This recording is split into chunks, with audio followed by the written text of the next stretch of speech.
Check, check, check.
Check, check, check.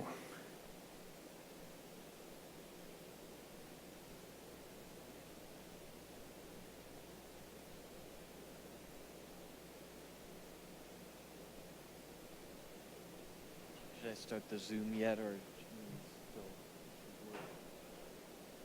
Oh yeah, sounds good.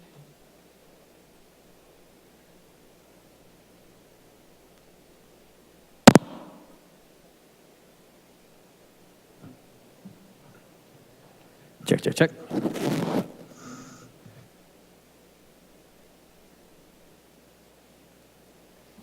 Check, check, check. Check, check, check, check, check. Check, check, check. Whoo. Boo.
Good evening. I'd like to call together tonight's meeting, which is the study session for the City Council for the City of Wheat Ridge, Colorado, for March 21st, 2022.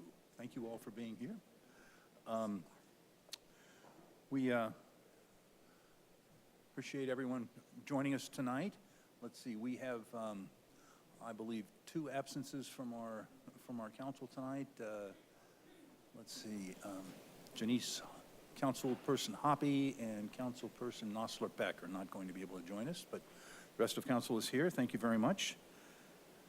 And as is typical with our meetings, we like to start with public comments. So if you are a member of the public and are here or joining us online, we'd be happy to hear from you on any of the agenda items that are on the agenda. And our agenda item tonight, item number 1, is the 2022 Colorado Legislative Update.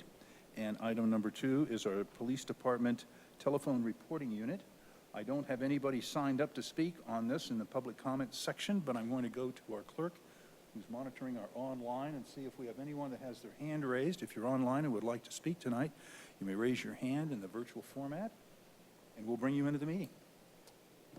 Don't have anyone here for public comments, so we will move to our agenda item number 1. And, we have Val Nosler-Beck joining us on Zoom tonight. And I'm sorry, I got to turn around and see our Zoom. We have Representative Duran. Thank you for being here. It's a little hard to see you and wave, and now you get to see the back of my head, but or maybe not. I'm not sure what which cameras we have on at any given time, but thank you for joining us. Happy to be here. Okay, item number 1 is the 2022, our legislative update, and we're happy tonight to have Megan Dollar and Megan McKillop with the Colorado Municipal League here, and to help us through the legislative agenda. But I'm going to turn it over to our city manager and see if we have an opening salvo. I don't think we have anything. Mary Ann's shaking her head over there. No. Okay. But our 2 representatives, Monica Duran, you can see her. Is Jessie on too, Allie? I thought Jessie was. I saw her name up there a bit ago. Oh, wrong Jessie. Okay. We're waiting for Jessie Danielson too. But we'll just go ahead and turn it over to you, Mayor, and CML if they want to start. And Terrific. Give us a rundown of some legislation. Okay. Megan, go ahead. Thank you, Mayor.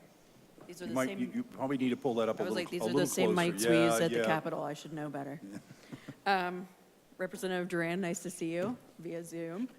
For those of you who don't know me, my name is Megan Dollar. I'm the Legislative Advocacy Manager with the Colorado Municipal League, so I run our advocacy program.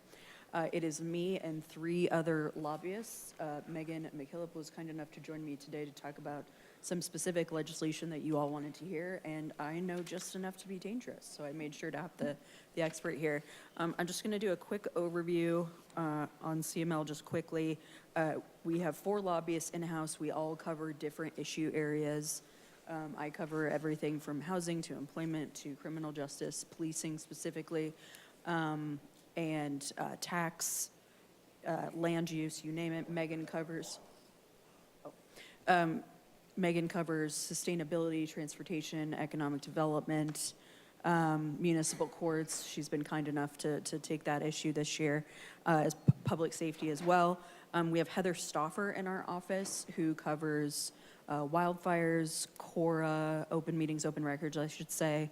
I have to remember all of her, oil and gas, natural resources generally. And then our newest member, her name is Jacqueline Turway, and she started with us in January, and she covers pretty much all the would-be sins, if you will: beer and liquor, marijuana, gaming, lottery. She also covers utilities as well. So just wanted to give a quick introduction. So, and this is all to say that if you have questions on a piece of legislation and I do not know the answer to it, I will very happily turn you over to the correct lobbyist, because I don't want to give any misinformation. So with that, I will just do a quick overview of some bills that I want to put on your all's radar, and then Megan will talk about a few municipal court specific pieces of legislation. So just want to talk a little bit, one of CML's big initiatives, particularly through our CML Executive Board President's Initiative, is housing this year. That's really it, it's housing. So anything that has to do with housing, is it supply, is it affordability, is it home ownership, you name it, we are very interested, and always have been, honestly, this is not new, from the municipal league standpoint in affordable housing legislation. So so that's been sort of a big priority that we've had going into the session. One of the big priority bills, or at least a policy, actually no, CML was asked to do CML-initiated legislation, specifically around first right of refusal in mobile home parks, for residents to be able to make a bid and buy the land that their homes are currently on. There is a bill that's been introduced that does that. It does some other things as well, including some lot rent stabilization. I took that piece of legislation and brought that through our policy committee and our board of directors, and ultimately we are supportive of that legislation. That's House Bill 1287, and that will actually be in its first committee this Wednesday.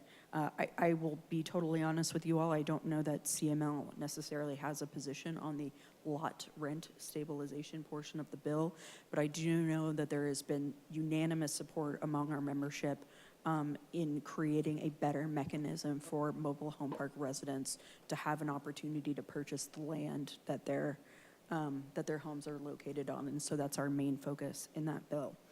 Additionally, another piece of housing legislation is House Bill 1051, which is extends and continues the affordable housing tax credit.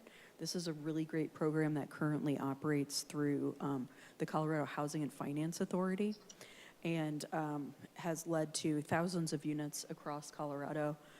It's more popular than it has funding to give out, and so this bill extends the program for up to another 15 years, and then another 10 years, and then expands the amount of money in the program from 10 million to 15 million, which should really be helpful. And CML has been very supportive of that program, and we're supportive of this bill as well. Additionally, within the housing space, House Bill 1242, this has to do with the regulation of tiny homes. This is a bill that CML is supportive of. What the bill does is really create a mechanism to inspect and regulate the creation and make sure that they're up to code of tiny homes. I've had some questions regarding municipal land use. I do not read the bill as saying that municipalities cannot dictate where those go. I think it was brought by a local government. I don't think we would be supporting a bill that does that. That being said, I'm definitely open to feedback, and I think the sponsors would be as well. But that's one that we're very supportive. Generally this year, because the housing crisis is so substantial, I mean, literally any bill that creates some kind of housing supply, CML has usually been supportive, and our members have been very supportive as well. So that's one, and that's kind of parked in appropriations right now because it does create a new program in the Department of Local Affairs. I do want to talk about, along the lines of housing, some really exciting stuff going on with regard to the American Rescue Plan Act dollars. CML had representation on what was known as the Affordable Housing Transformational Task Force Housing Subpanel. It's gonna be confusing, I'm so sorry. Hear me out, promise I'll get there. But there was a subpanel that reported to the Affordable Housing Transformational Task Force, and that was made up of legislators. And so over about 6 months, let's say 3 months actually worth of work, where they met multiple times a week, there's been a series of recommendations that have been made by the Affordable Housing Task Force that is going to lead to some really cool programs. The first one I want to note is House Bill, and these just dropped. It's like hot off the presses. This is House Bill 1304, which creates a grant program and could put nearly $150 million into it that's specifically going to go to local governments and to nonprofits so that we can access those dollars, as we often are participatory in making sure that affordable housing exists. So that's a really big program. Additionally, there's going to be money going into a revolving loan fund for housing. You know, when we're talking about affordable housing, people are often interested in what exactly does that mean? And I think it means different things in different parts of the state. So I think one of the things that's being discussed right now is how to make sure that we're serving the populations that need to be served, while also taking into account areas of the state, like, you know, rural resort areas that have a much higher area median income, and what that looks like. And so that's kind of so this bill right now, as drafted, would actually allow for funding for affordable housing projects of up to 140% of area median income, which is actually really high. And it really goes to show how much of a problem we have in the state. I think that there might be more discussions on whether that should apply statewide or not, but that's one that CML is following very closely. And then there's also a funding bill for mobile home park residents as well, which is a really interesting bill. And I think CML will end up supporting that. So may I ask a quick question? How much time do I have? I want to know how much I don't want to take up too much time. Do I have all the time? Yeah. Okay, great. I could go for days on this. I won't. I would never. Another really busy area down at the legislature this year is employment and labor issues, which yours truly is able to work on. There's a couple of pieces of legislation. The first one I'm going to start out with, and just to kind of couch our positions on a lot of these bills. CML is very clear in our policy statement that we believe that the employee-employer relationship needs to remain a local decision. It needs to remain your decision, and so that's really where a lot of these positions are coming from. The first one being House Bill 1152. This is a bill that says that you cannot, as an employer, you cannot take any adverse action against an employee for using medical marijuana during work hours and on premises, or retail marijuana and after work hours. We strictly don't, the state should not be dictating that, and so we're opposed to that bill. I will say that the retail marijuana piece specifically, there's a very good argument that it's unconstitutional because Amendment 64, that part of the Constitution, is very clear about drug-free workplaces. Whether or not medical marijuana could be dealt with by the legislature, there's definitely a possibility there, but right now we're very opposed to that legislation, and I think join the business community and other local government associations, including CCI, in opposing that as well. There's just a lot of unknowns when you're talking about the use of medical, not only medical, but retail marijuana, and just, you know, you can't really test if somebody is, you know, too high to do A, B, and C. It's an interesting scenario. So that's one that we're going to be following. That's going to be in committee this Thursday. I have seen an amendment, but I don't know that it would get us to where we need to go. So I won't go into the amendment. But that's a bill that CML has been following really closely. Whistleblower, so Senate Bill 97, back in, feels like a million years ago, back in 2020, we worked on a bill, Heather Stoffer actually in our office worked on a bill that would extend extend protections for certain whistleblowers in public health emergencies. We worked in good faith on that bill. We were able to get some language to kind of make more of a balance between what the employee, you know, needs to do in order to potentially make a case against an employer. But unfortunately, what Senate Bill 97 does is it removes the language that says expanded protections, ... during a public health emergency. It just goes ahead and makes it permanent. And we've got some liability concerns there with the way that the bill is written, and so we are also joined with the business community in opposing that legislation.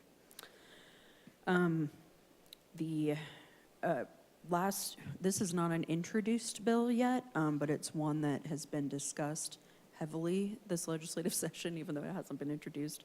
Last year, Senate Bill 176 was introduced in the Senate, ultimately died in the House, but created what is called the POWER Act, so Protecting Opportunities and Workers' Rights Act.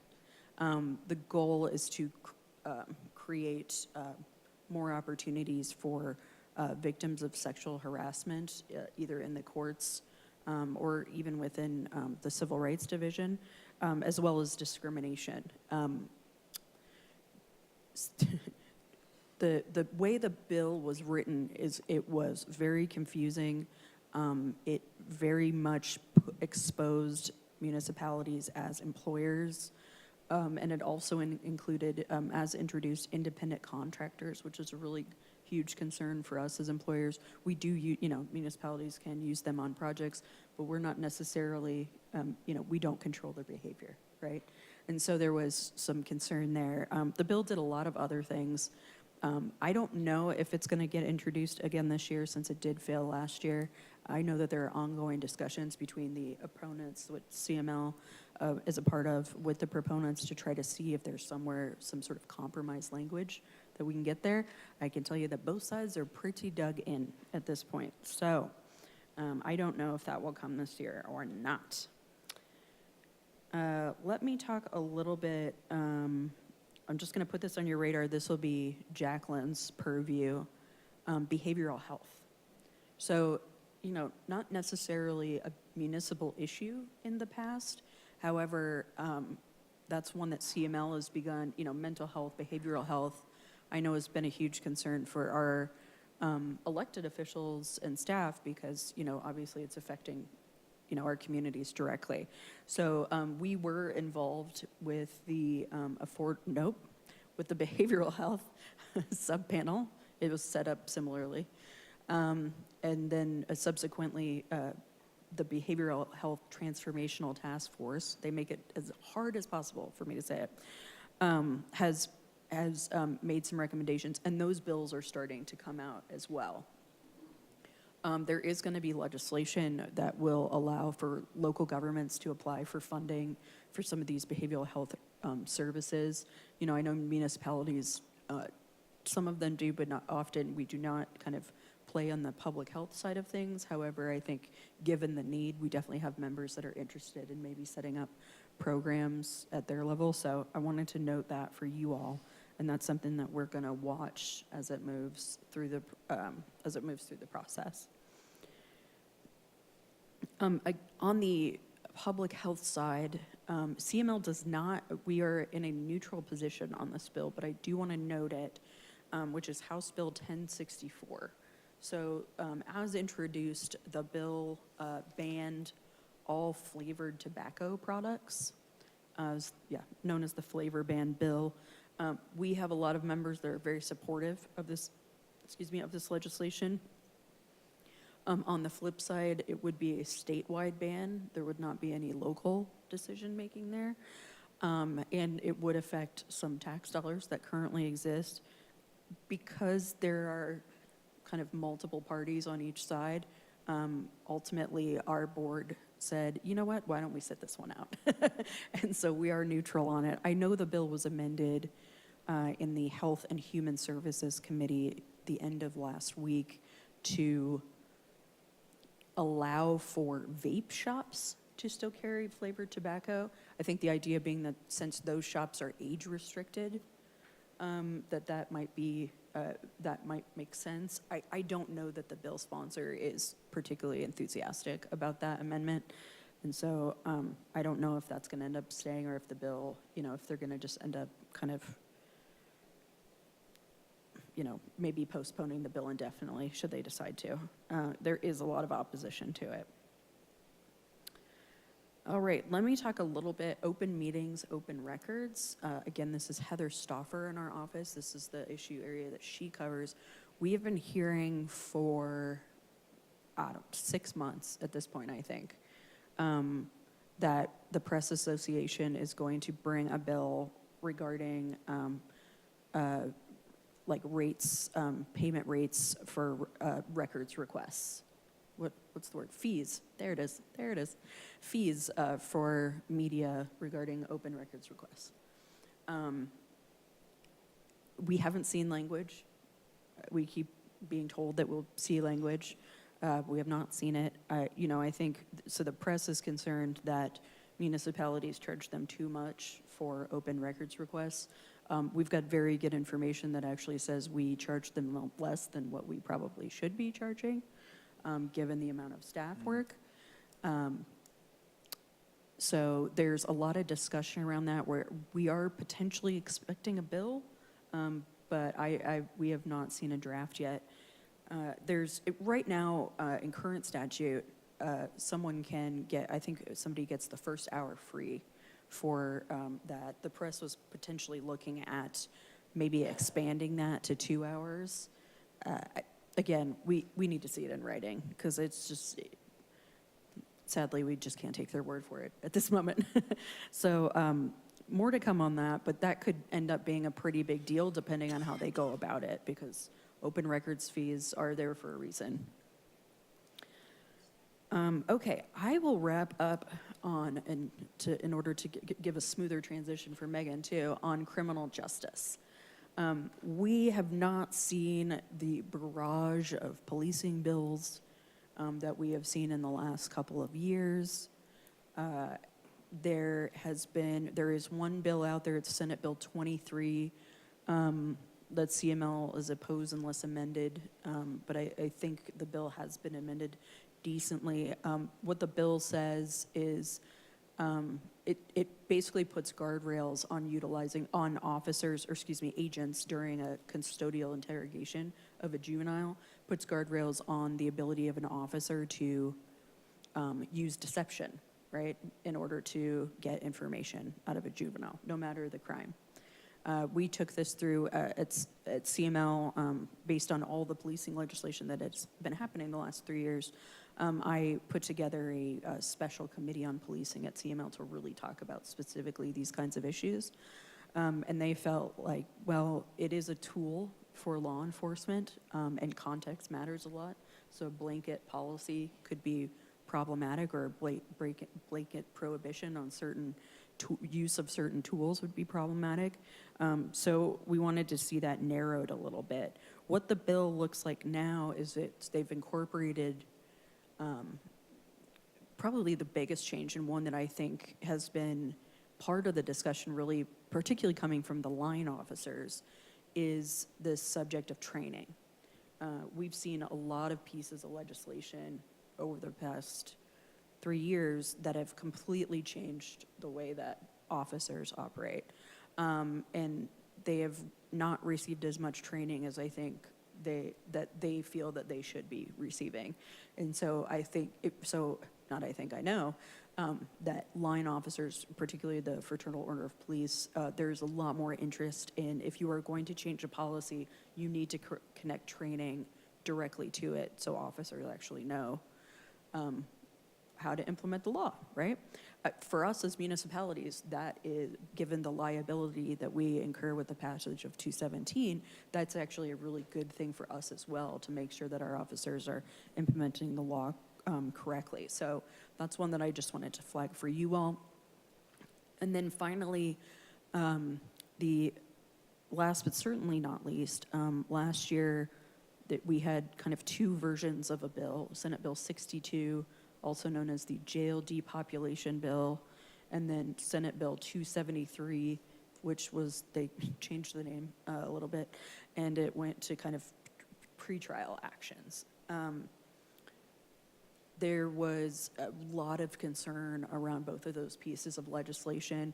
Really the main purpose of the legislation, I won't get into the details, but the main purpose being law enforcement giving out summonses in lieu of arrest in the majority of crimes. And they, in the bills last year, it went all the way up, it went up to felony level crimes, depending on which version you look at.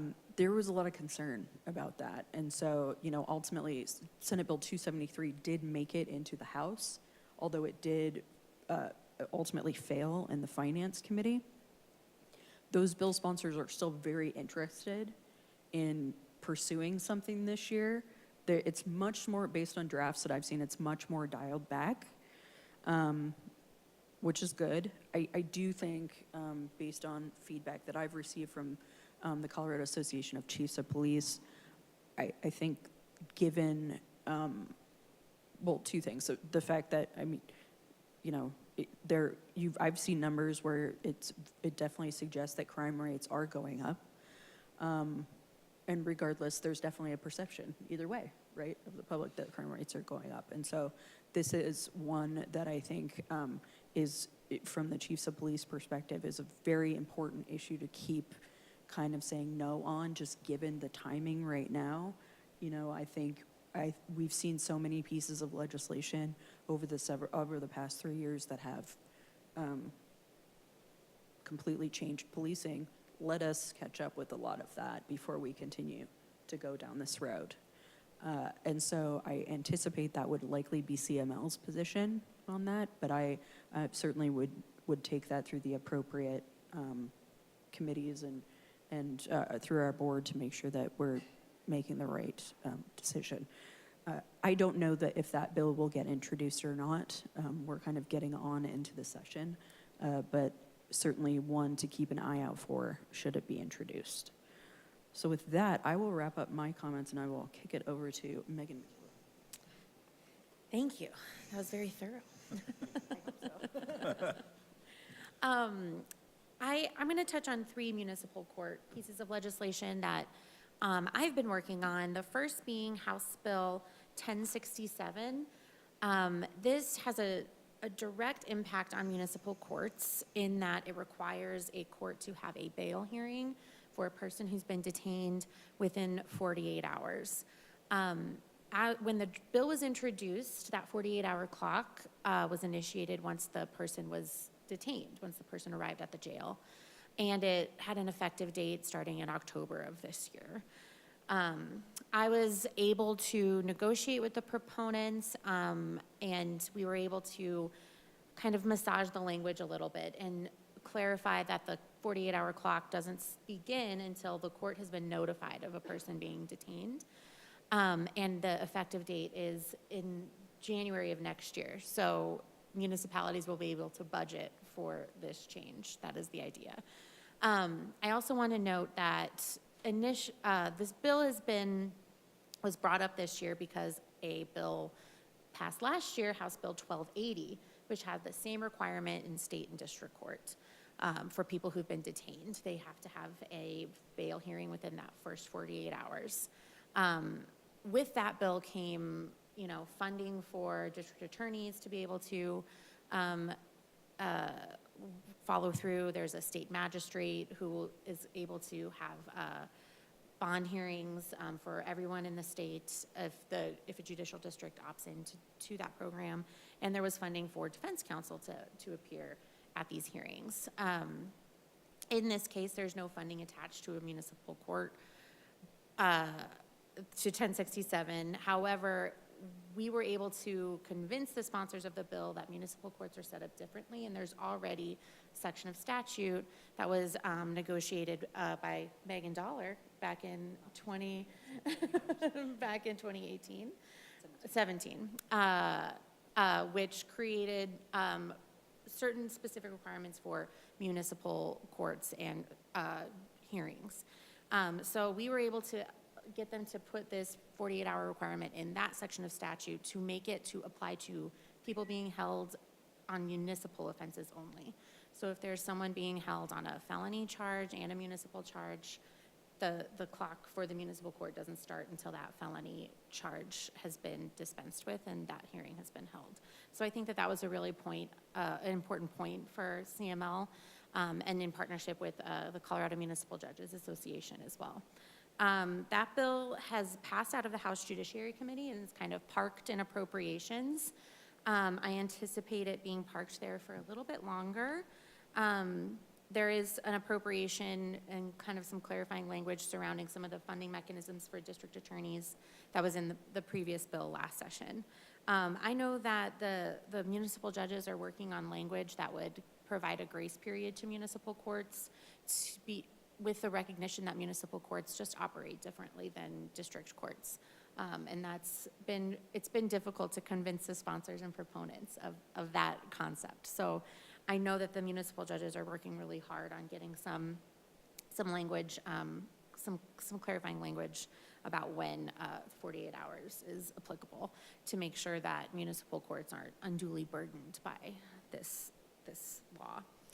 And I'm happy to answer any questions, and I'm sure Megan is as well. But I'll just move on to the next piece of legislation, and that is House Bill 1131. And this bill would change the age at which a child can be charged with a crime in municipal or in district juvenile court from the age of 10 to the age of 13. And CML, along with the municipal judges, along with district attorneys, with law enforcement, the county health departments, county welfare departments, rural schools are all saying the same thing, that this large jurisdictional change needs to happen through a commission that's already established, the Colorado Commission on Criminal and Juvenile Justice, or yeah, okay. They should be vetting such an important and jurisdictional change that's dramatic. In a lot of cases, the juvenile district court system, as well as juvenile court and municipal court, is there to give kids treatment, to stop problematic behavior before it gets even more serious. And this would cut out the court system and juvenile court system entirely. And it's a transformative change that needs to be vetted through stakeholders that are established to make those decisions. The proponents and the sponsors of the bill are really hesitant to put it through CCJJ because, in their view, this topic has been discussed for years. Year after year, they say it's a problem. They say, we don't want to handcuff 10-year-olds, and I think that, that sentiment is understandable, and I think CML feels the same way, but I think there are behavioral issues there where it is important for a court to intervene. So there is a large group of opposition to that bill still, and we are still working on working to change the bill, and the main goal is to get the CCJJ to look at this change. But without that, we are still trying to work on some language for municipal courts specifically. And that bill is still very much in flux, and there's still a lot of time left, a lot of places to make changes. So keep your eyes on that, and again, happy to answer any questions. The last municipal court bill that I want to cover is Senate Bill 99. This bill creates an automatic process for record sealing of a person who has a criminal record for certain offenses. This is no violent offenses, no Victim Rights Act offenses. So very specific, nonviolent criminal offenses. And the automatic process only applies to district court, and that's after CML and CMJA spoke with the proponents of this bill that says municipal courts, again, are just different. You can't have a process outlined for district court and just apply it to municipal court because there's so many of us, and it doesn't work the same for every court. So municipal courts do not have to adhere to that automatic sealing process. However, the way that the bill is written or was written was just really confusing. The record sealing statute is just really confusing and convoluted. It is impossible to understand, and I think Judge Randall can attest to that. So we are working with the sponsors of making it clear for clerks, for courts, for people who would like to get their record seal at the municipal court level, what they need to do and what's required of them. So there's still a little bit of back and forth going through the sponsors of that bill. However, it has wide support. It's supported through the business community, criminal justice advocates, and bipartisan support. So That bill just passed the Senate, and that will be heading over to the House. Or no, I'm sorry, it passed Senate Judiciary, and it's also in appropriations. I think that's a theme that you'll see in a lot of the bills that we discuss right now. A lot of them are just stuck in appropriations until the budget process is concluded, and that process will start next week. And I'm happy to talk about on any other issue areas, but I was specifically brought here to talk about municipal court. So if you have any questions about sustainability, transportation, or anything else, happy to answer those for you. Thank you very much.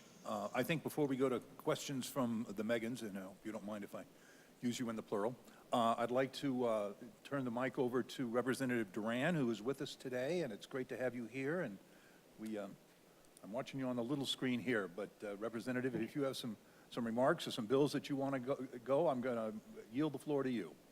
I certainly do. Thank you so much for having me here. And Megan, both Megans did an amazing job.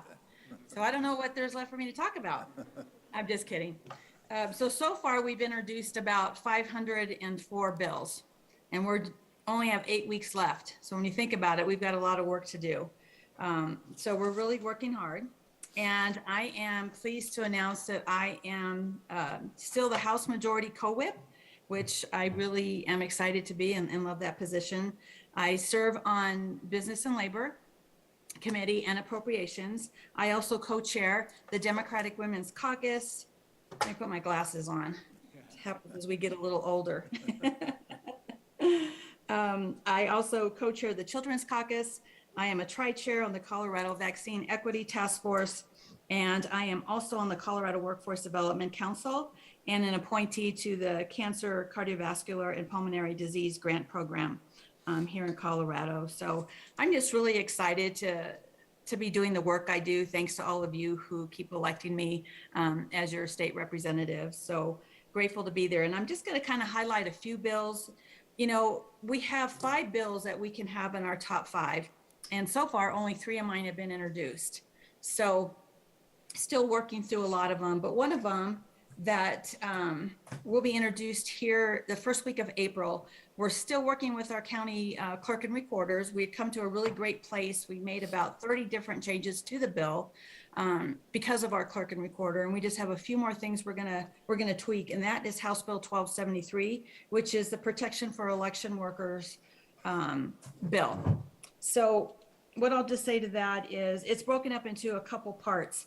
Part 1, while Colorado law already prohibits individuals from interfering with an election official in any sort of manner that would prevent the official from doing their duty, this bill expands the current law and adds language that would further protect our election officials. So it kind of amends that language. That's the first part.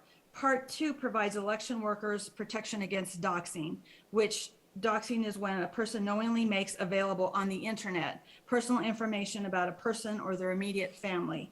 So we're adding language into the bill to protect our election workers who honestly feel pretty threatened when they volunteer their time to serve during elections. So we want to make sure they feel safe. We want to make sure they can do their job. We want to make sure that we're doing everything we can in the state of Colorado for them. So that's what this bill will do. Like I said, it's been introduced. It hasn't been in committee yet. We're still working on a few other amendments for our clerk and recorder, and I think we'll be in a great place once that is introduced. Let's see here. A few other ones. One that has been heard in committee is House Bill 1219, which is a Veterans Network of Care. And back in 2010, a bill was passed, and they asked the Division of Veterans Affairs to create a website where veterans could go to access different information that they needed, whether it was for healthcare, whether it was mental health, housing, whatever that might be. However, they didn't fund it at that time. So what this bill does is it actually funds the website. So we just got that out of committee. There was bipartisan support. So now it's just kind of sitting in appropriations where most of these bills are because we have the budget that's coming up next week. So that is sitting there. Another one that I'm working on that hasn't been introduced yet, still working out a fiscal note on it, is it's called Heroes Pay, which a lot of workers during the pandemic, as you know, right? Our grocery store workers, janitors, warehouse workers, and others weren't able to work remote like we can do right now. They had to go in. So what this would be is a one-time kind of a stimulus check for them. So it's not something continuous, it's one time. So we are currently working on bringing down the scope of that fiscal note on there. So we'll continue working on that, and hopefully that will get introduced in another week. We kind of feel like we're running out of time because it's already going to be April, but it's a really important bill, and it gives a really good message that we appreciated and valued your sacrifice and really risking your health to go in and doing your job because you didn't have the ability to work remotely. So that is one. I've got several others, but I kind of want to leave room for some questions if you have any. So thank you very much. I appreciate the time. Thank you very much, Representative Duran. Let us go ahead and open up the floor for questions. Why don't we go in sort of a reverse order, and if you've got questions for Representative Duran, let's start. Councilor Dozman, pardon me. Thank you, Mr. Mayor, and good to see you, Monica. Thank you for being here and representing us. Could you mention what House Bill number that was that you were just speaking of for the healthcare or the grocery store workers? Heroes Pay. Hero Yes, Pay, it doesn't. Yes, Heroes Pay. It doesn't have a House Bill number yet because it hasn't been introduced. Okay, and is that applicable to first responders, healthcare workers, and? We did have healthcare workers in there, yes, but we had to go through a priority process. So we had several task force, right? We had behavioral health, affordable housing, higher ed, and then economic recovery task force. So many proposals were put in. As legislators, we put about 35 of them in there for economic recovery task force. And out of that 35, we had to vote on our top 7. And then those 7 from the Senate and from the House were combined. So what happened with Heroes Pay was the healthcare workforce was taken out of it and put in by itself separately. So that's being funded separately. I don't know the amount yet. They're still trying to tweak and work on that. And Heroes Pay, as far as essential workers, wasn't prioritized. So we're looking at the bill I've been working on since last July. We will have to look at general funds to get that funded. So that's why it hasn't been introduced because it didn't make that priority list. We had to regroup, and then we have to really look at that fiscal that started out at 500 million. We reduced it to 250, and we're going to have to reduce it even more. So, my logic is I would rather get something done and help some folks and help nobody at all. So that's where we're at there. Thank you. You're welcome. Thank you. Additional questions for Representative Duran? Councilor Hutchinson. Thank you, Mayor. Thank you, Representative Duran. I do have a question. Have there been any thoughts or any work at all on regulating HOAs or metro districts? To be honest with you, I haven't heard of anything. It doesn't mean it's not happening. It's just not my lane of work or expertise.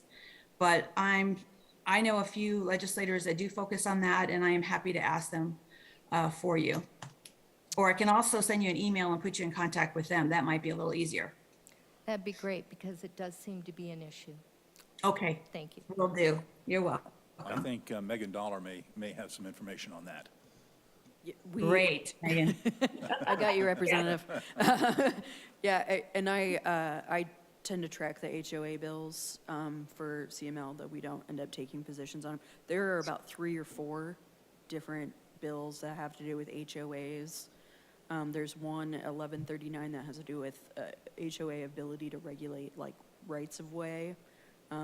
There has been, CML does not have a position on any of these. And then there is probably 2 or 3 others about regulating common areas. There's one about, I think specifically, the credentials of the project managers. There's quite a few, and to the extent that it's helpful, I'm happy to send on some of those pieces of legislation. On metro districts, we did see a piece of legislation I think that was introduced as a result of metro districts and some of the discussions around them that would have changed, would have made a massive change in a lot of the ways special district elections are done, and doing like kind of power of ballot initiative on the special district,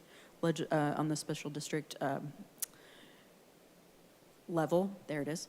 Heather Stoffer in our office follows all of the special district legislation. That bill ultimately failed in the first committee, but I think it's very likely that we'll see legislation get introduced literally today or tomorrow about regarding metro districts specifically on some of that stuff. So Thank you, Meg. I'm sorry, why doesn't CML take a position then on HOAs? you know, that's not really, it kind of depends. I mean, to the extent that it impacts the municipality, I'd be more than interested to have that conversation. That's just not something that we've done in the past. I think specifically because you look at, you know, I think Representative Duran said 500 pieces of legislation. We're easily tracking over a third of those that have some sort of municipal implication. So I think it's maybe about just bandwidth. But I think that to the extent that if our members are interested in something, we are always happy to have that conversation. Because I think that if it comes up to where people could possibly lose their homes, that is a municipal issue. Thank you. I appreciate that. Thank you. Additional questions for Representative Duran or Megan McKillop or Megan Dollar? Councilor Hulteen. Thank you, Mr. Mayor. And Representative Duran, I just want to thank you for your leadership in the House. And it's exciting to see what the bills are proposed to cover this year. And I'm excited to see as the governor's budget comes out, because there's a lot of exciting things that have been proposed in that. And we're hoping to see that get across the finish line. So buckle up. One of the bills I've been following is House Bill 1026, and I see that CML has an amend position on that. Would you mind sharing what your proposed amend position is? Yeah, so we're working with Representative Byrd to see if municipalities can actually apply. Oh, I'm sorry. I know, yes. House Bill 1026 comes out of the a task force, what the sales and use. No. Oh no, sales into simplification. No. 1026, no. It's Alternative the transportation options. transportation. Oh, okay. Anyway. The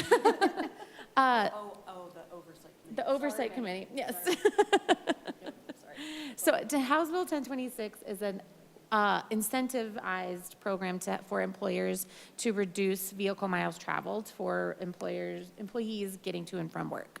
So this could include offering a bus pass, offering work from home schedules, and different options for employees to get to work.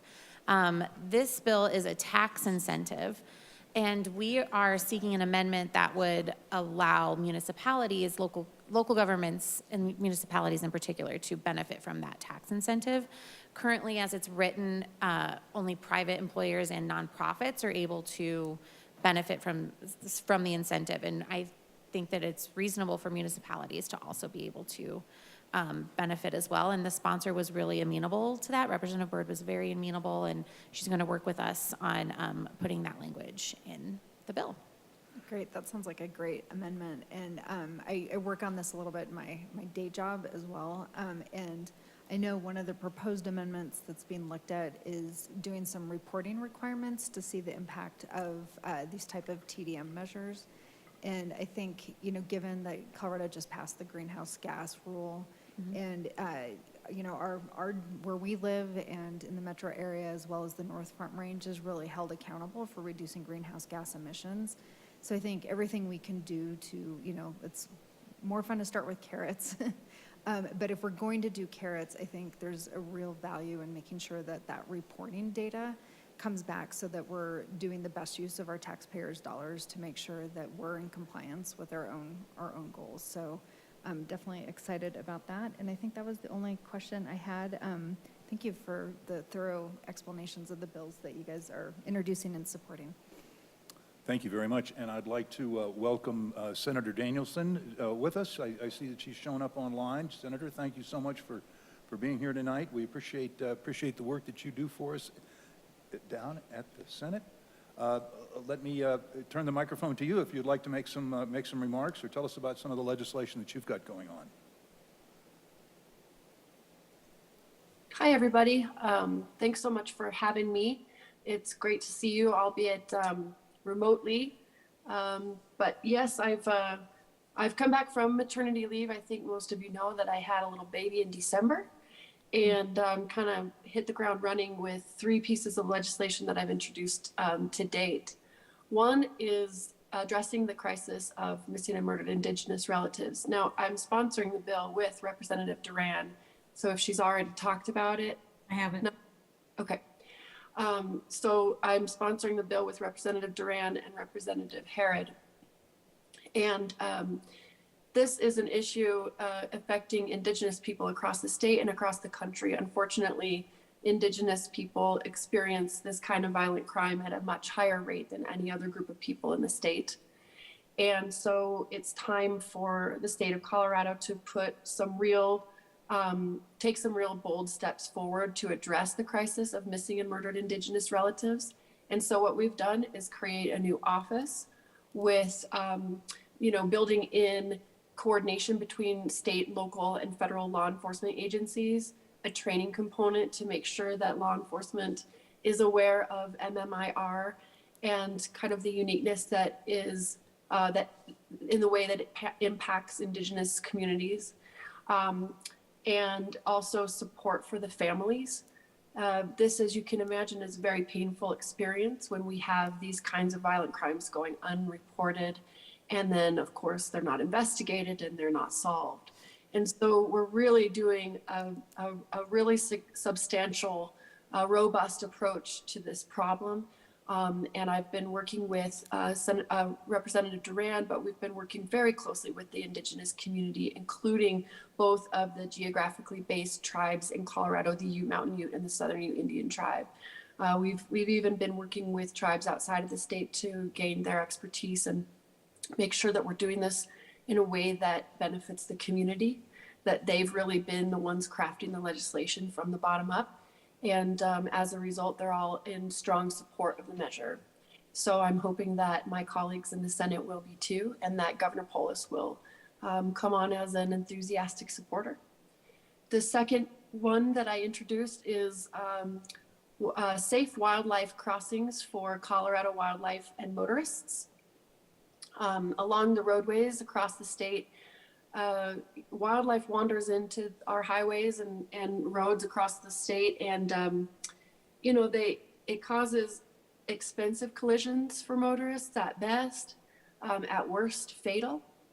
And so this is a benefit to the state in a number of ways.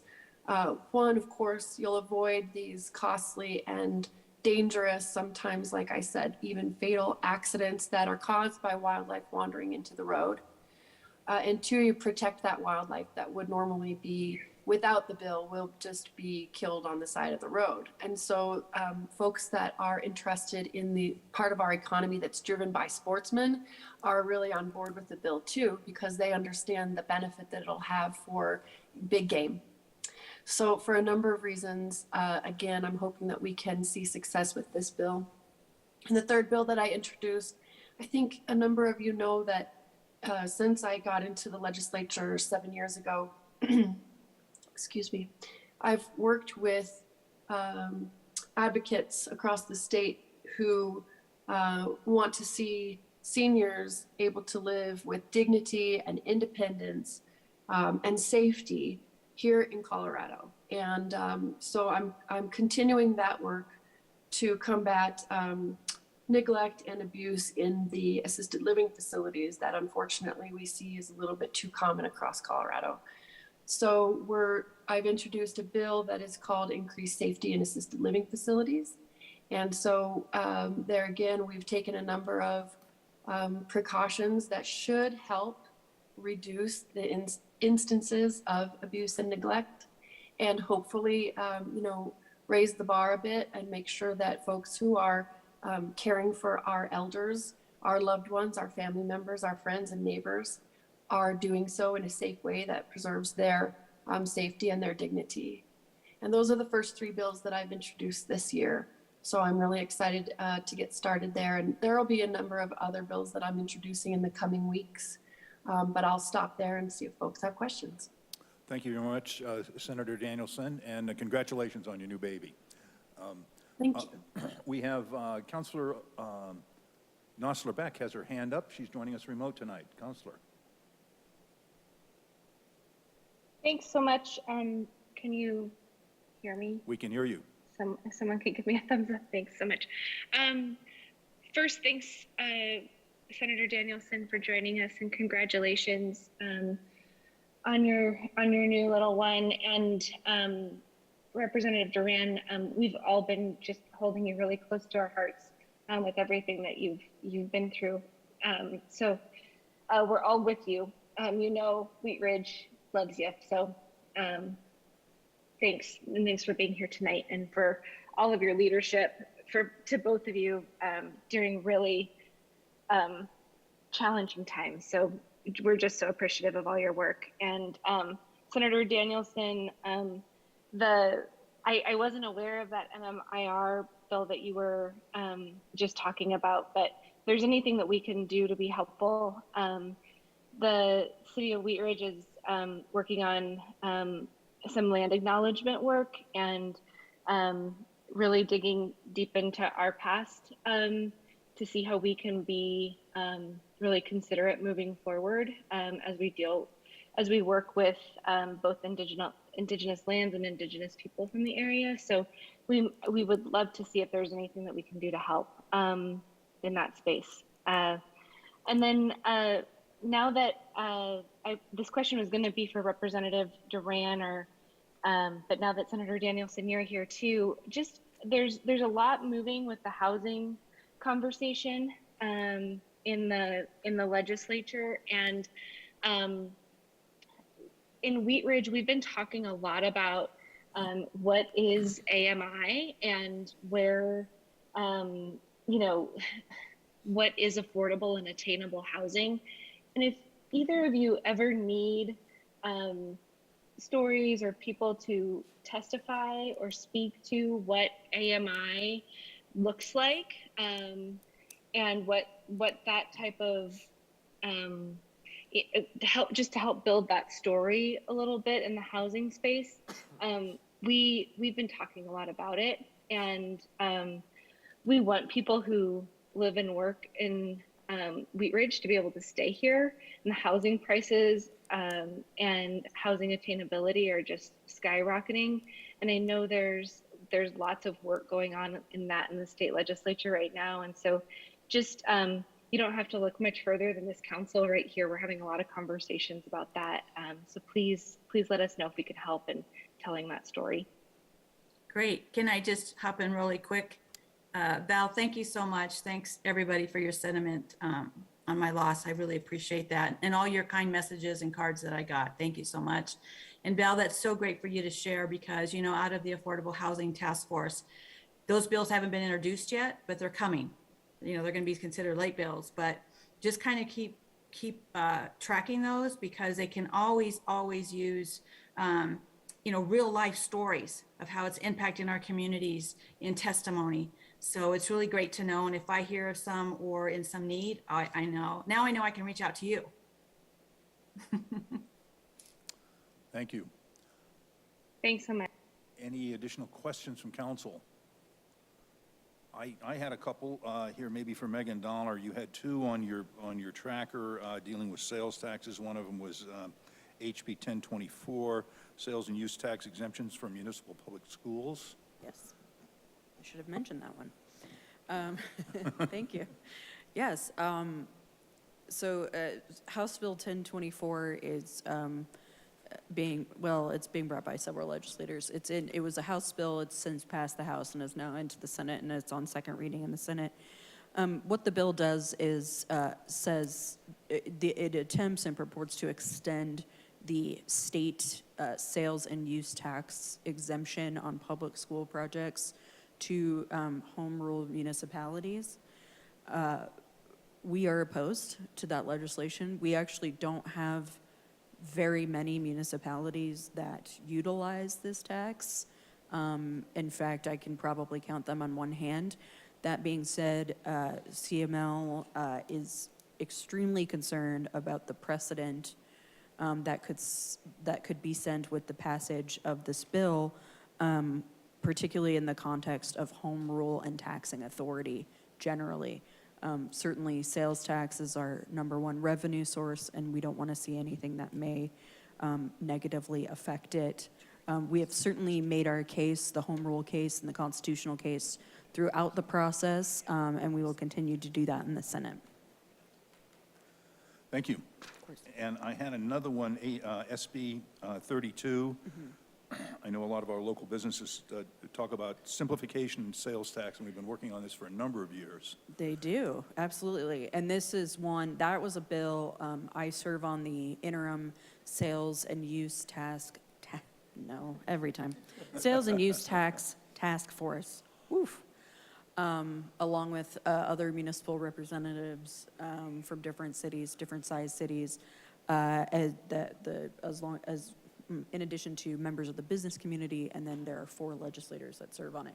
One of the bills that came out of the task force was Senate Bill 32.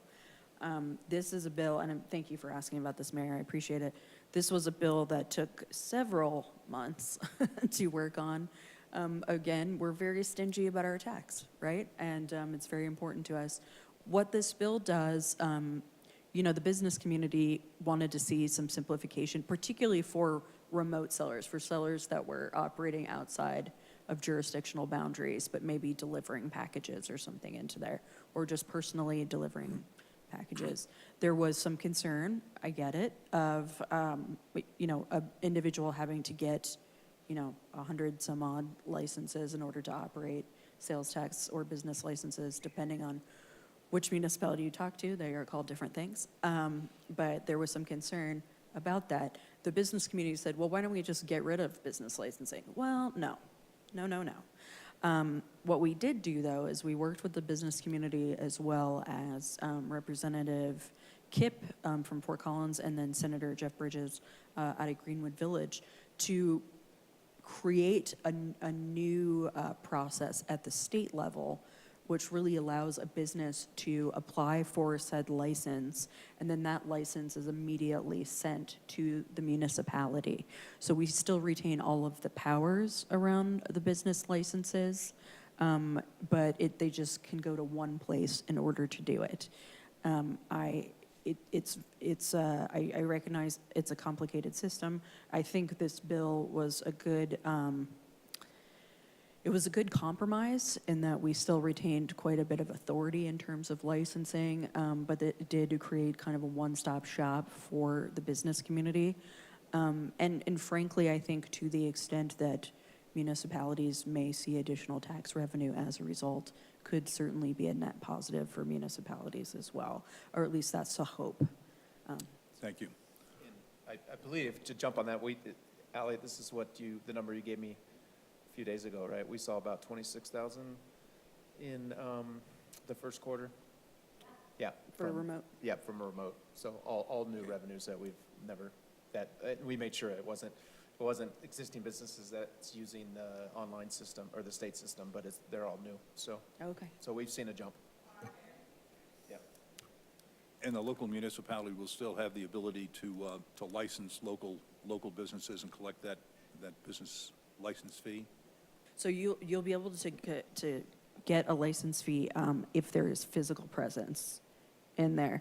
It's there's some sort of interesting language that's in there. I'm just kind of focusing on if the business has brick and mortar, absolutely, you can still charge there. Okay, thank you. I'd like to welcome some more members of our staff into the discussion. We're pleased to have Judge Randall with our court here. Judge Randall, did I say Chief Randall? Judge Randall, our Chief of Police, Chief Murtha, and we have our City Attorney, Jerry Dahl, and I believe Jerry Dahl has his hand up and would like to ask a question. Mr. Dahl. I do. Thank you very much. Hope you can hear me. We can. All right. The question I have is for Megan Dollar.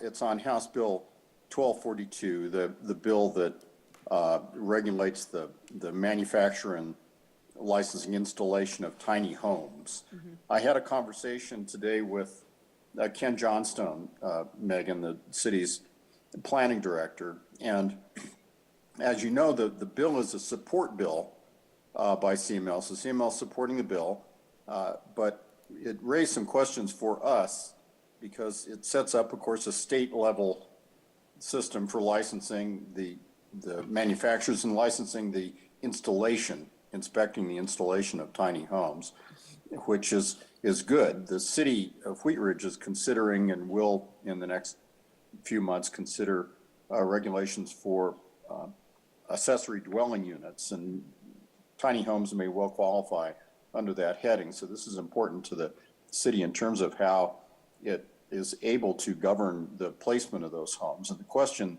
really that Ken Johnson and I have is, the bill is limited on its terms, or at least it says, to inspecting the installation of tiny homes, but you can understand why local governments would be concerned about the degree to which they can still zone the zone districts and the locations where tiny homes can be placed.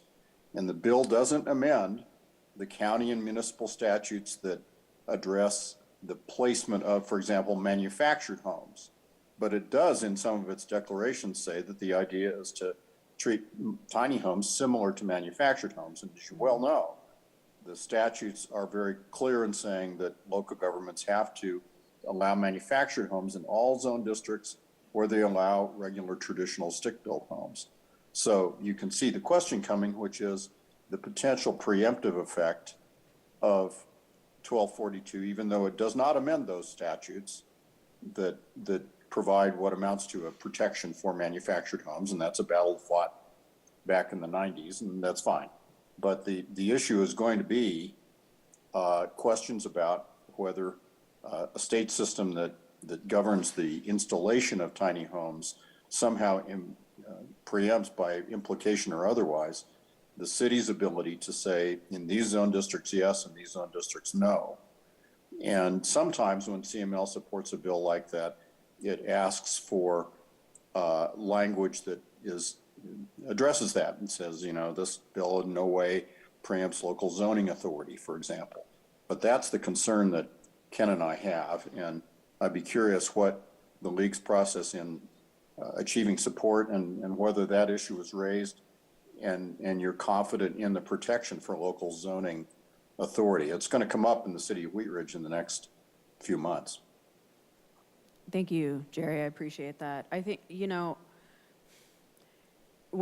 think in the legislative declaration, when it's referencing being like mobile homes or manufactured homes, I should say, the intent is around the inspection piece. I don't think that the intent the intent of the bill is not to go after local land use in that respect. They were just trying to create a mechanism in order to standardize the creation of the homes, the installation, and then the inspections, their inspections. But I'll tell you what, Jerry, because I appreciate your concern on this, and as a former CMLer, I think I got to take you at your word. So I think this might be one that I'm happy to talk to the bill sponsors on if you think that there is a concern. I don't think that we would have supported a bill that would have purported to do that. I think CML's support really comes from a lot of interest from municipalities to get, I forgot how microphones work, to get that kind of housing in their communities.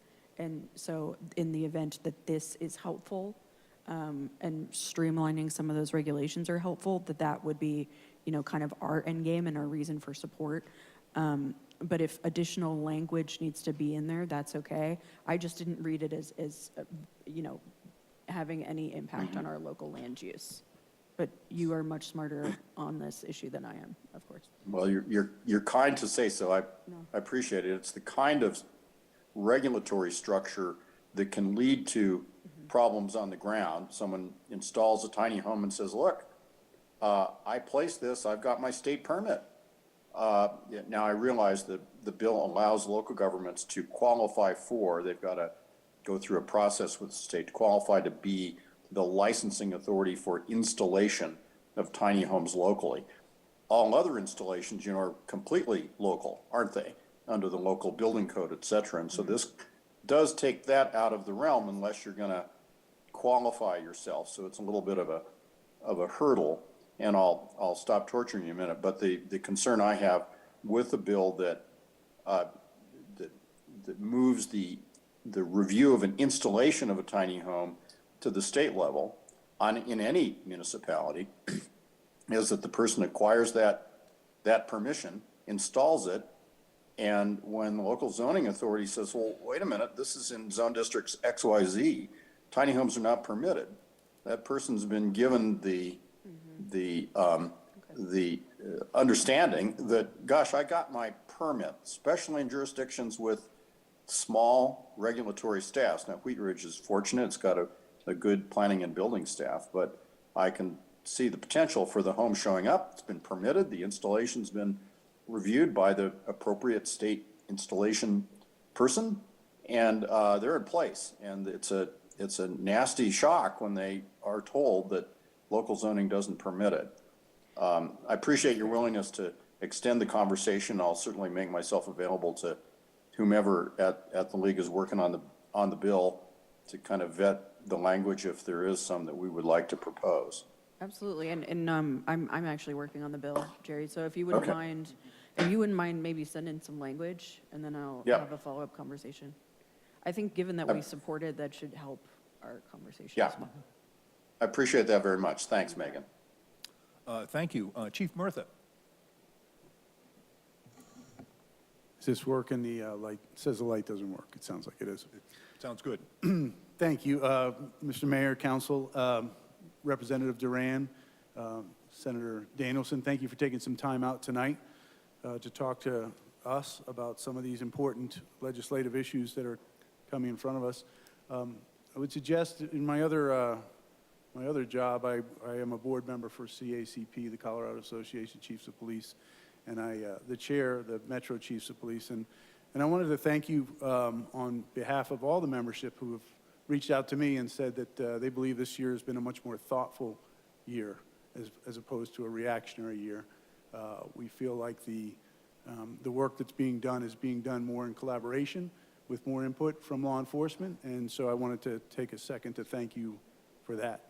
I agree with CML on the two juvenile issues, SB 23 and HB 1131, that maybe a more thoughtful approach and less of a blanketed approach is more in order.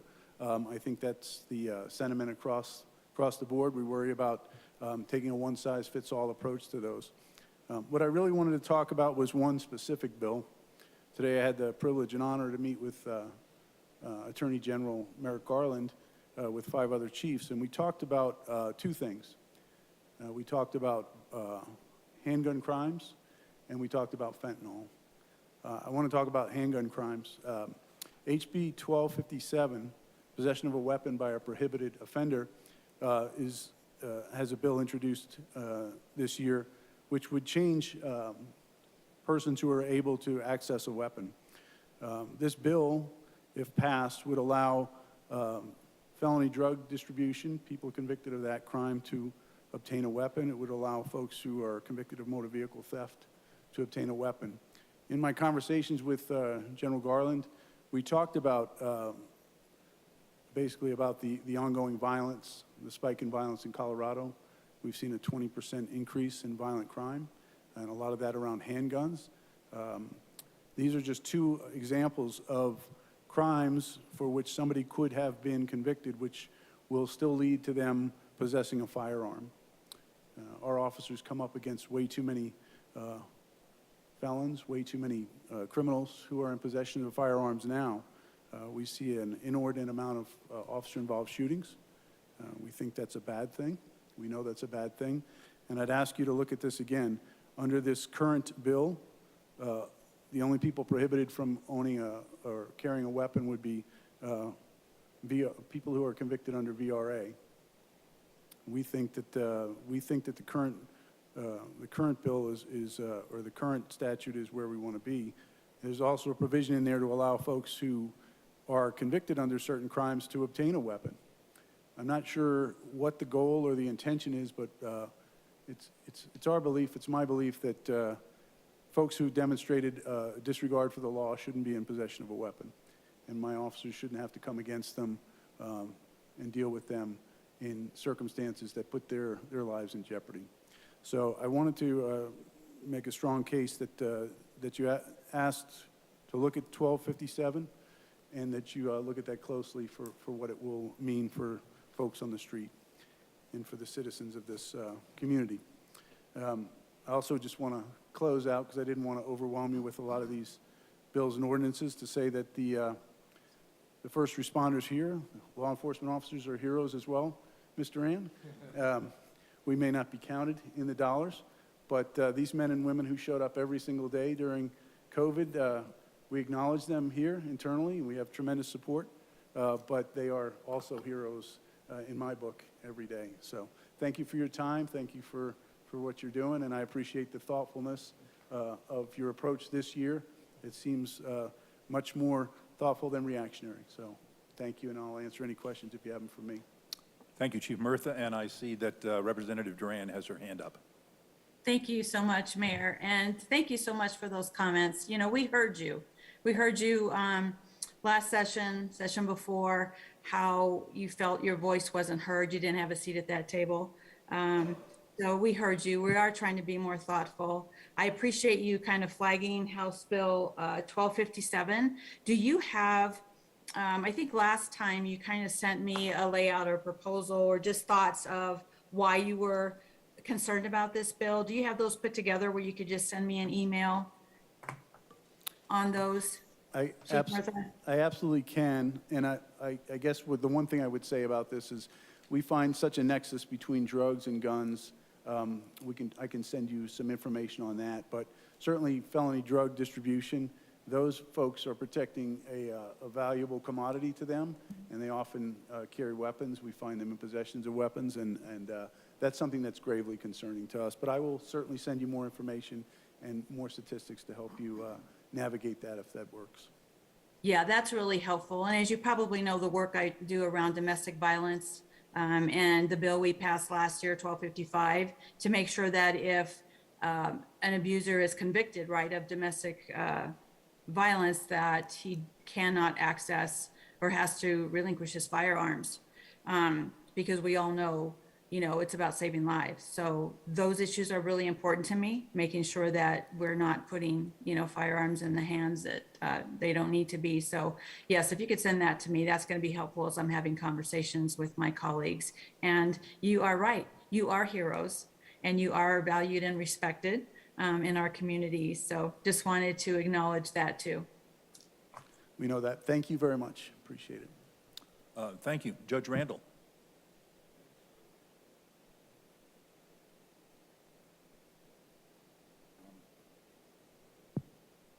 Good. We're on. All right. Good. All right. Good evening. Thanks, elected officials, for attending. Always nice to have you folks up here and go over some legislation. There's 6 or 7 bills that are going to impact municipal court, and Megan covered 3 of them. Those are probably the biggest ones, and I won't repeat what she's covered, but I'd ask you to oppose them as they're currently written.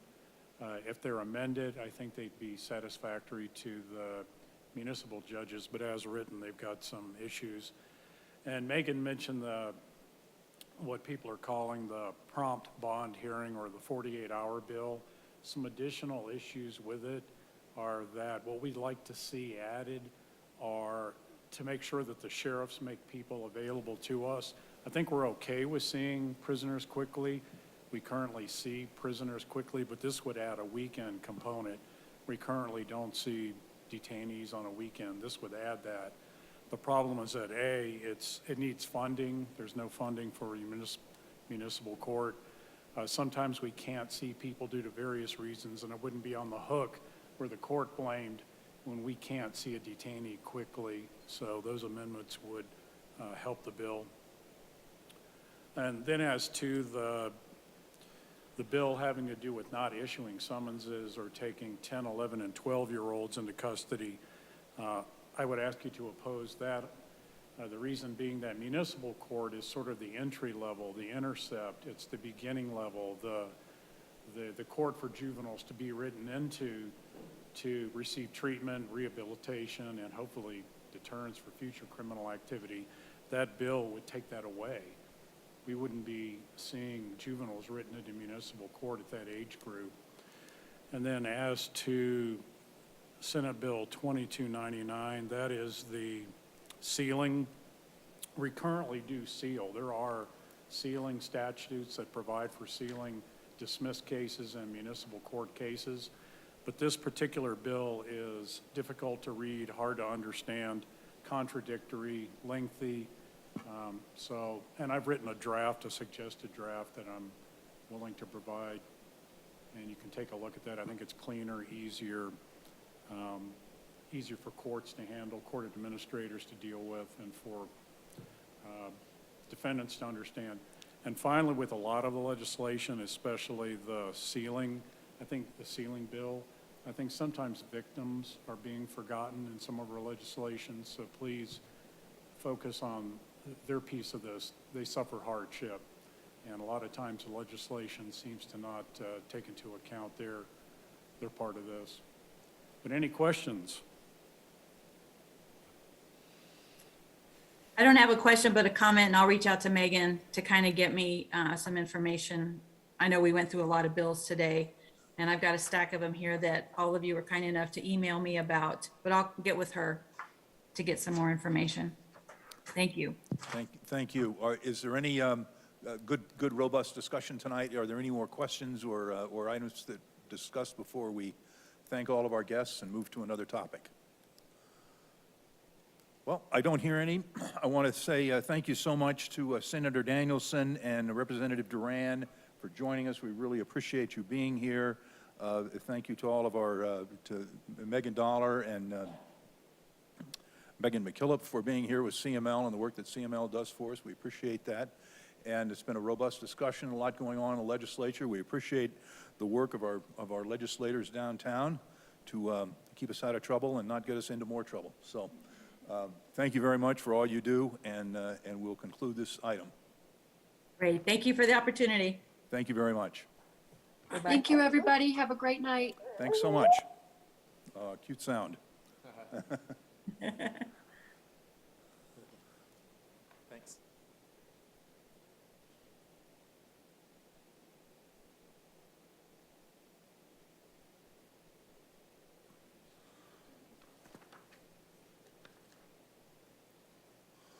Okay, we're going to go to our agenda item number 2. This is the Police Department Telephone Reporting Unit.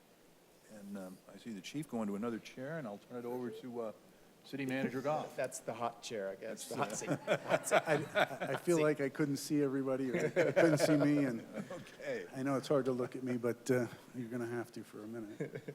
Go ahead, I'll go ahead and turn it over to the chief, not repeat anything. Yeah, okay. Thank you again. Wanted to get approval from the council to move forward into looking at a telephone reporting unit for the police department. Last year, we took 6,000 more calls for service than we did in 2020. 2021, we took 6,000 more. If you do the math on that, I see Officer Molly over there, and she's going, yep, we were busy. We were busy. While we've seen crime reductions for the first 2 months, we are still busy. We're not losing our calls for service.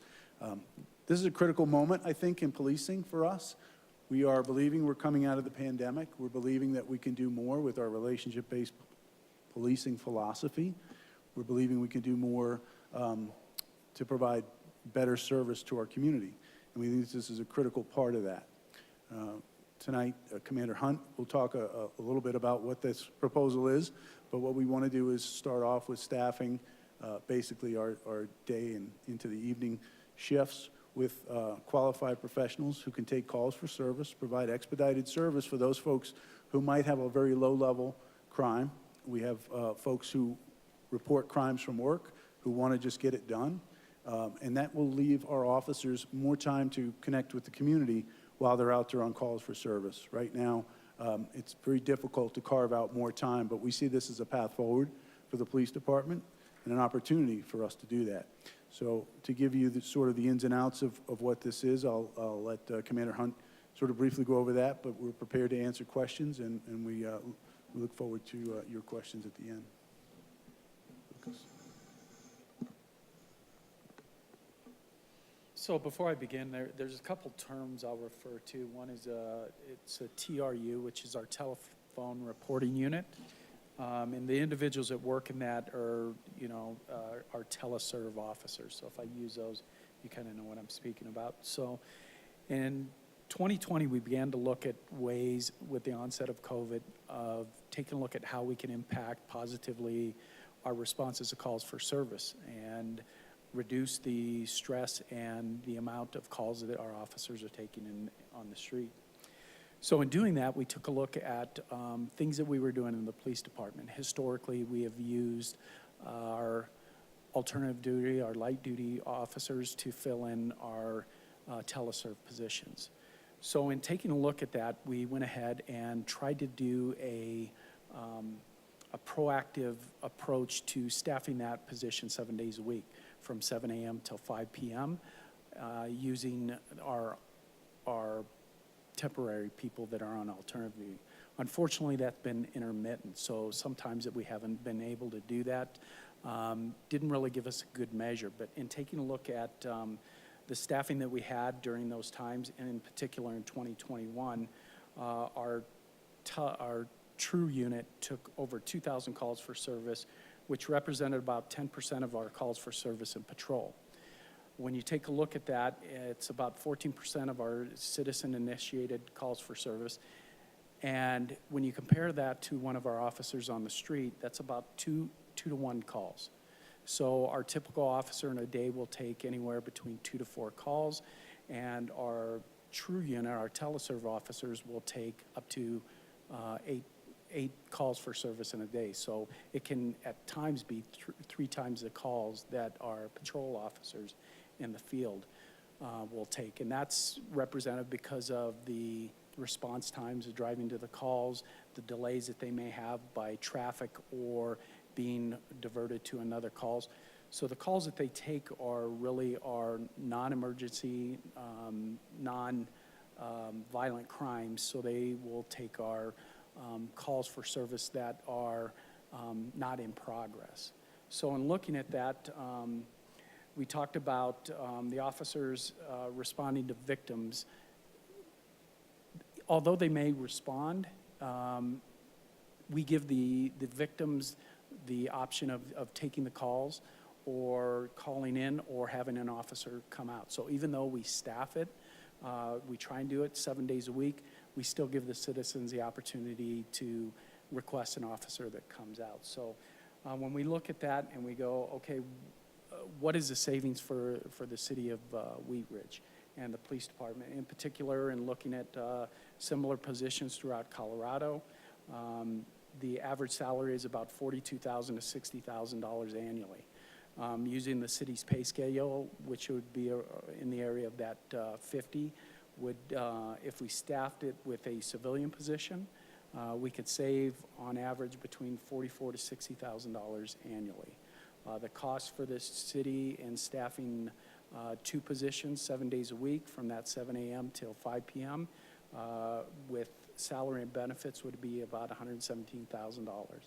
But ultimately, it's about providing a service to the citizens of Wheat Ridge, allowing them to call in to get more timely response to their needs, allowing our officers to be freed up for those emergency calls for service, and allow them to have a little bit more time to be able to maybe go out and be proactive in their calls during the day and their patrols of the neighborhoods of Wheat Ridge. So I'll just add, what we're trying to do here is really buy more time for our officers to be out there and be connected to our community. It's important. We'll fail if we don't continue to foster better relationships in our community, and we'll fail if we don't continue to go out there and try and interrupt crime. Two things that have come up on our radar are calls for service, time on calls for service. Because we have to do so much work now, mandated in part by some of the legislative initiatives, whether it's tagging body-worn cameras or whether it's taking a demographic report on everybody we stop, we're losing time. We're losing a lot of time, and you're probably potentially hearing it from your constituents. I had to wait 2 hours to get a report taken, or nobody showed up, or they think nobody showed up because they left, and whatever happened happened after they left. So we want to provide better customer service, but we really want to spend time with our folks out there and be more connected to them. Thank you. Sounds like a common sense approach to it. To me, you know, let me throw it out to council. Maybe I'm totally off base. I agree with the. You know, listen. I'm not an author, a dictator. I agree with the mayor on this one. Councilor Weaver. I completely agree with what the mayor just said. It seems like a very common sense approach, and I think it's a wise use of money as far as pushing those positions to deal with the non-face-to-face stuff. So I support this. Councilor Hulteen. Thank you, Mr. Mayor, with whom I also agree. But I don't have a gavel. So I do have a question, though. So moving in this direction, you know, I don't know like what time frame of measurement makes the most sense, but you know, how many hours does this free up for sworn officers to be working with our community? I think we didn't qualify it in hours. We looked at the number of calls for service, but I think off the top of our head, we would say probably, I think when I looked at it, we thought it would free up an hour to as much as 2 hours, depending on the shift. This predominantly take place during the daytime, at least in its initial rollout. So we thought there was an hour to 2 hours of service time we could provide to officers. We really need to focus on emphasizing those who are willing to wear the badge right now. We're still in decent shape, in good shape as far as recruiting, but that may not last forever. We're seeing a lot of concern. That was one of the conversations I had today with my peers, and they were in terrible shape. I was shocked to listen to some of the bigger municipalities and just how short they are, and the projections from Mr. Garland about where they see recruiting in policing, which I didn't think was an area that they would delve into, but they see it as a long-term issue that we're going to face. So this backstops that a little bit, but I think it gives us at least an hour to two a day more, which is invaluable. We talk about relationship-based policing, just spending a few extra minutes with every person we come in contact with, good, bad, or indifferent, whether that's somebody who's a victim of a crime or somebody who's created a criminal act. We want to create a better outcome. We want to have a better relationship with any of those people in our community. So we just generically looking at it, I think we came up with that time frame. I appreciate that. You seem to have read my mind, because that was going to be my second question, which was about how it would help with morale and retention. I, you know, for better or worse, have had to have a couple of interactions with the police department. My house was robbed. I had a dog who bit the neighbor's dog. And my personal experiences with our police department have been outstanding. The people who represent our city are incredibly high caliber individuals, and you know, giving them the tools that they need to do community-based policing is best for everybody. So I appreciate taking this approach, and like our mayor, I think it's a great idea. Relationship-based policing, but we'll take community-based policing. I think our officers saw the benefit during COVID when their peers who were on alternative duty, which ultimately could be light duty for various number of reasons, were taking those calls. It was quite a benefit to them, and we all benefited from that moment because, number one, we had less interaction, less exposure to COVID, but we also got service times down And we're seeing service times right now on some calls double from what they were in 2020. So we've got to provide better service. We know that. It's something we can say internally. We've got to fix that. Councilor Dozman. Thank you, Mr. Mayor, and thank you, Chief Murtha, for being here and speaking with us. I really appreciated the insight that you offered to our state legislators this evening, and I have to agree that this sounds like a win-win approach. I appreciate your internalizing of relationship-based policing in our community. I think it makes a difference, a huge difference, and I appreciate that you're coming at this from an angle of not only do we have a better connection with the community members that we're serving through being able to, get to calls quicker, but also, if necessary, spending time more face-to-face with the people that really need you. I do have a quick question as far as the TRU. Will this be in conjunction with JEFCOM? So will Wheat Ridge Police be servicing our non-emergency line now as opposed to JEFCOM, or how will that situation work? No, it'll start. We have at our desk we have our own dispatcher, obviously, but we'll work with JEFCOM, and I know Commander Pickett's over there, whose wife used to be a supervisor at JEFCOM, and he'll correct me if I'm wrong. But with our call takers, we'll be able to flag those calls that are eligible. And we'll look to expand the calls for service that we can add here. So the 10% was the intermittent calls we could take, but we think we can take more calls on.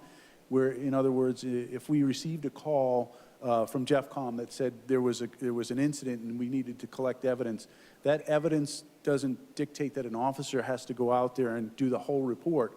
We may be able to take the report over the phone and send an officer out to process for evidence, which really saves that officer a lot of time on the road.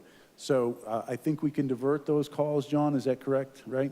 So we can divert them at JEFCOM, and we can say, okay, these are the calls we want you to offer. Again, it's an offer. If you say you want to see an officer face-to-face, they're going to come. But we can offer you these services. Now we can offer online reporting. You don't have to talk to anybody. You can go to our online reporting station, and you can just fill out the report. You can talk to an officer, which is really critical because people who shy away from online reporting have questions. This is a fraud that happened to me. What should I do? You can't get that from online reporting, but you can get that feedback from somebody who's doing telereporting. So we'll be able to divert those calls, and then we'll give them the option. Do you want to see an officer? These are the, you will get service in a shorter amount of time this way, but it's up to you. So. Thank you. Councilor Hutchinson. Thank you, Mayor. Thank you, Chief and police officers that are here tonight. I really appreciate you. This is a need. I see that. I would like to see the police out in the community, and I support it.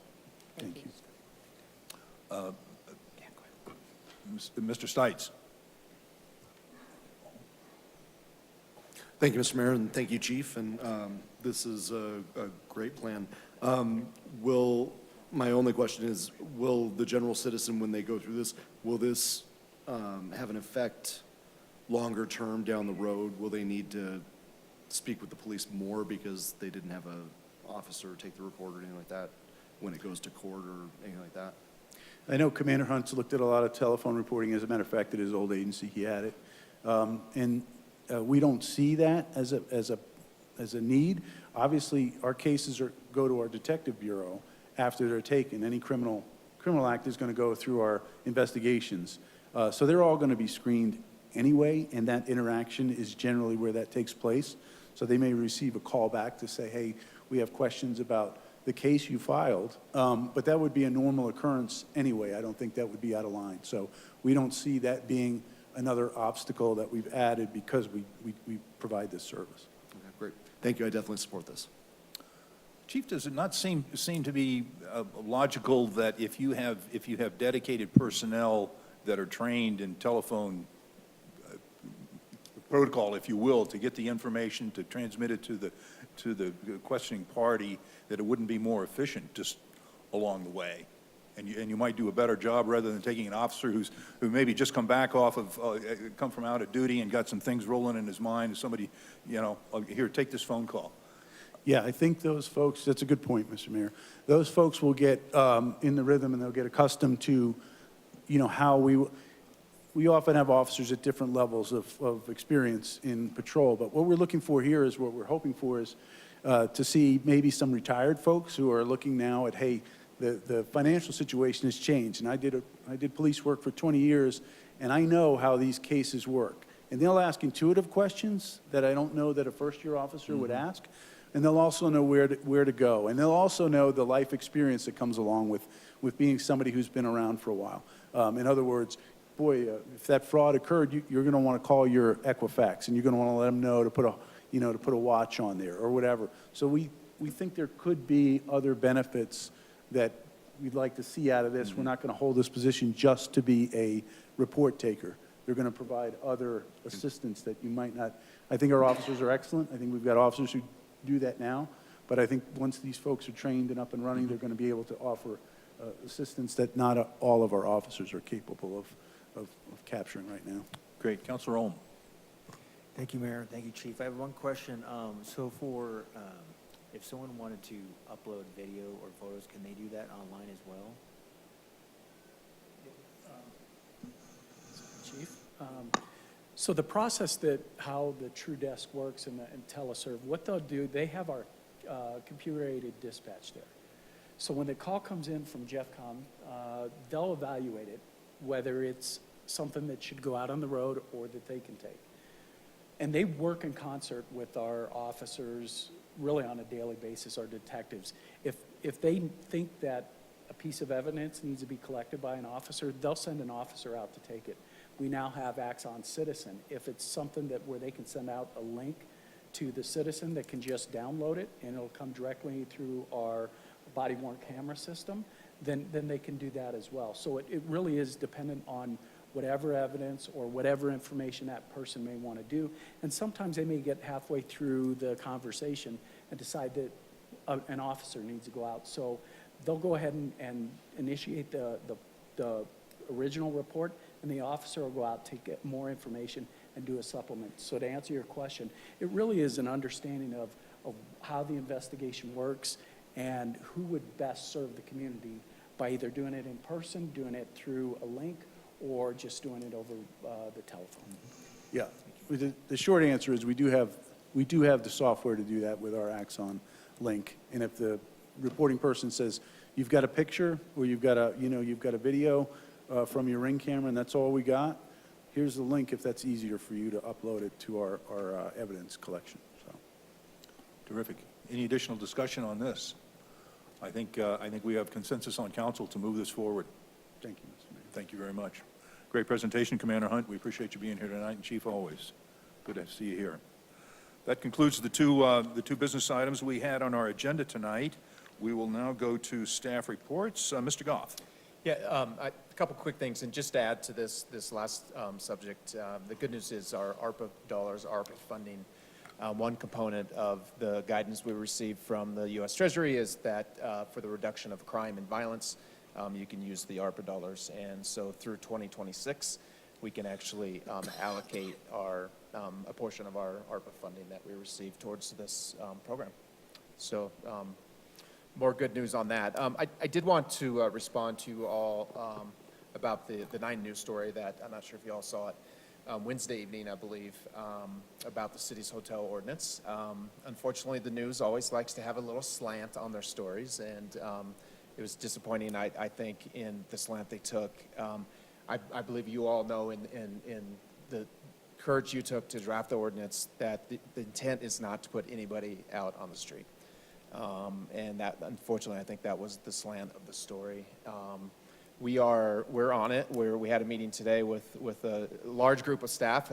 There's a lot of staff involved in this, and we're currently working primarily to identify who potentially could be impacted if these hotels don't change their operations to extended stay by September 30th. And there was a little bit of confusion too on the date. The original ordinance date for implementation for the hotels for implementation to move to extended stay was June 30th. But if you remember, City Council did amend that off the dais at the public hearing to September 30th. So we are making sure that the motels understand that. We've been told that by some of the residents that the motels are telling them it was January. We think some of the motels are working against us and their tenants, unfortunately. Unfortunately, we're having a very difficult time with a couple of our motels. They're not cooperating with us and allowing us to have a list of tenants who have been staying long-term. So we are working on that. We have some strategies in place that we hopefully will get a better list of who those clients or those tenants are so that we can work with them directly. Mary Ann and I have a meeting with Foothills Regional Housing on Wednesday morning to talk about how they can help us. They have a lot of resources to potentially help relocate some of these people to better situations, which is the goal and the key. So I just want to make sure you all understand that we are working on it. It's going to be a long-term process, and our first task is to identify how many individuals this is going to impact, and we're trying to pull together all the resources that we may need. We may come to you in the future to ask you to allocate, again, some of our ARPA dollars to potentially help relocate some of these tenants, and that money that's an eligible expense for that too. And we also may need some more resources. Mary Ann and her team with Rebecca, we were gonna come to you probably at some point in the future to ask for a second housing navigator or homeless navigator, just because our current caseload is starting to increase pretty substantially. And we were going to ask for probably a time-limited position because hopefully, maybe in 3 or 4 years, our homelessness issue may not be quite as bad. That's my hope. But we would like to use some of our ARPA dollars to potentially hire another homeless navigator or housing navigator to help with Rebecca's workload, but also to help with the transition from these motels when they transition out of extended stay. So any questions? Yes. Yeah, so is Rebecca still part-time with us and Edgewater? She is. She's she dropped Golden at the beginning of this year, so it's Edgewater and Wheat Ridge still. Okay, Yeah. so it would be one additional full-time?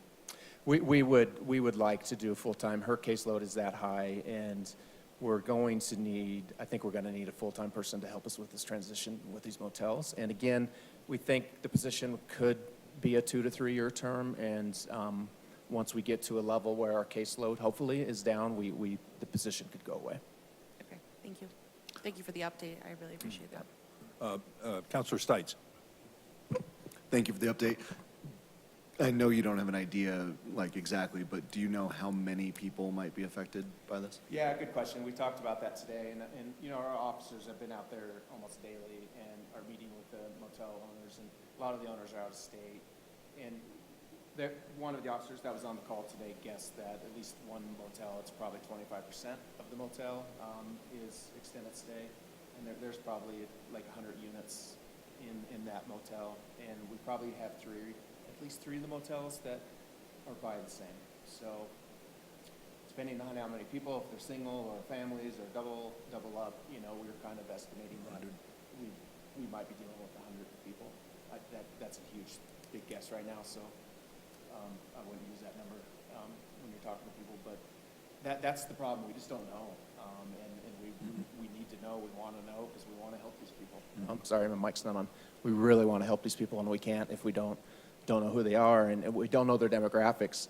A lot of the resources that are available, vouchers through the housing authorities, they're good for different groups of folks, right? For a certain age, just if they're disabled, if they're veterans, if they're a single mother with children.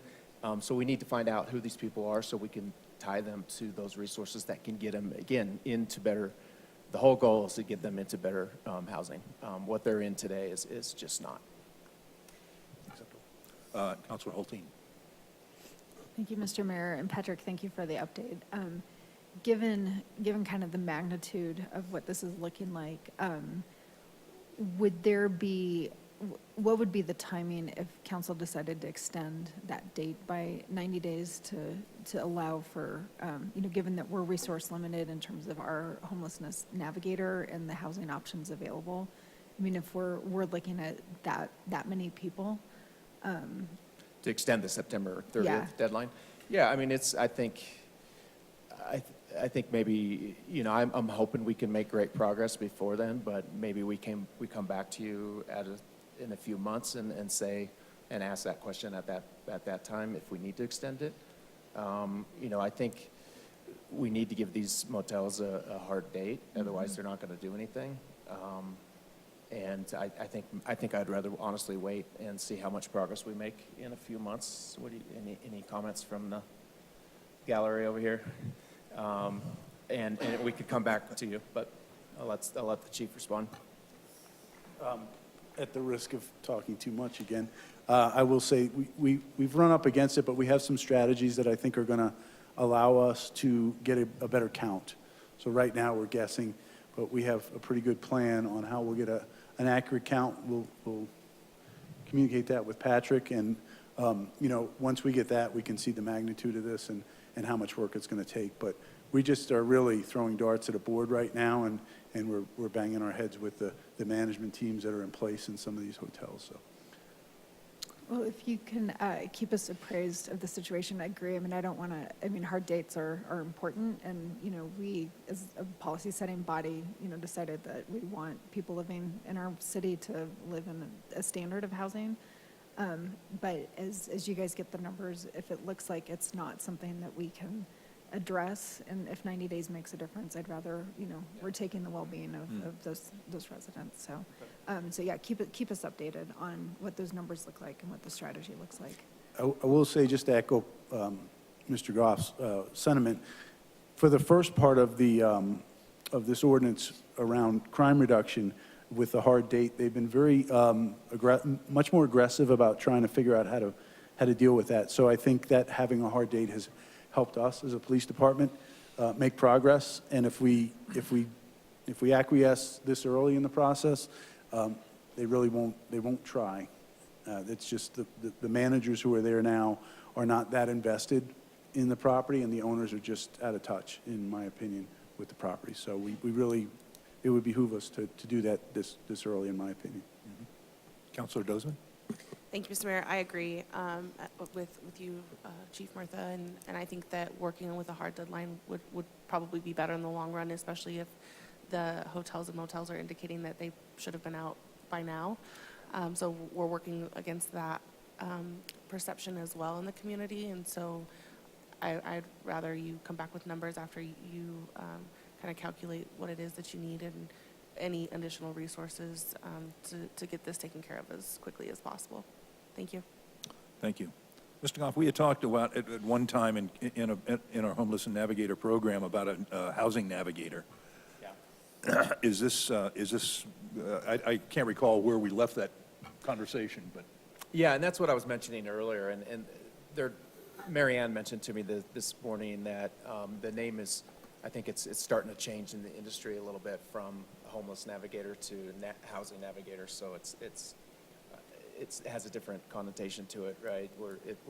We're connecting people with housing. We're not just dealing with homelessness. And we were going to request a second position in either Housing Navigator or Homeless Navigator, whatever you want to call it. And I think the earlier the better that we could get that person on board, the better we could deal with these motels. We'll put some new words in our vocabulary then.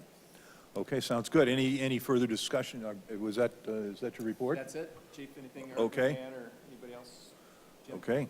Well, everybody's keeping it short and sweet, and that's good. We will go on to elected officials' reports, and because I always forget our clerk, I will start with him. Thank you, Mr. Mayor.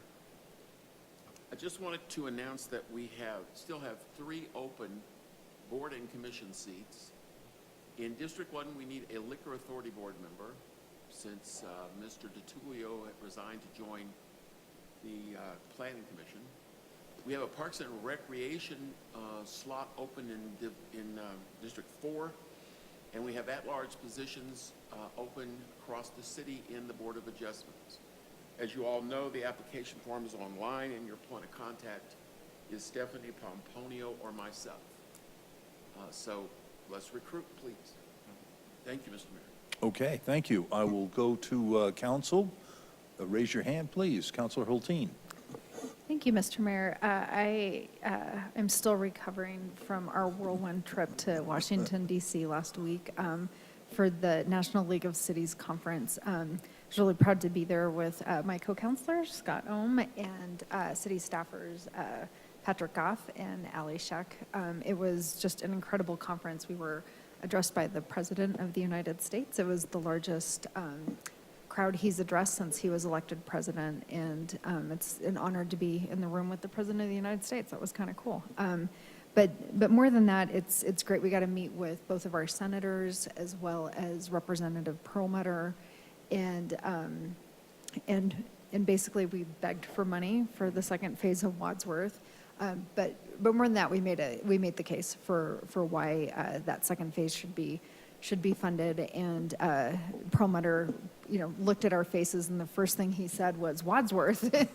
So we were out, making the case for the investments that we need in our community. But we were also able to just talk about the great things we're doing, both with our peers across Colorado and our peers across the country. And it's always really exciting to take Wheat Ridge out of Wheat Ridge into other places. And we do good things here. Listening to other people talk about their communities, a lot of us have the same struggles, but I just really felt incredibly proud of how we do Wheat Ridge. So it was a great opportunity, and I encourage other counselors to consider it next year. It's exciting to be there. It is exhausting, though. I'm not kidding. I am still recovering from it. So. Anyway, that is all I've got to say. So thank you, City of Wheat Ridge, for investing in us to get us out there. It's a great experience. Thank you. Councilor Ohm. Thank you, Mayor. I will echo everything my council member Holteen said. It was such an honor and a privilege to go to DC with council member Holteen and Patrick Goff and Allison Sheck. And just to spend time, with people, with our people in the city of Wheat Ridge, to get an understanding.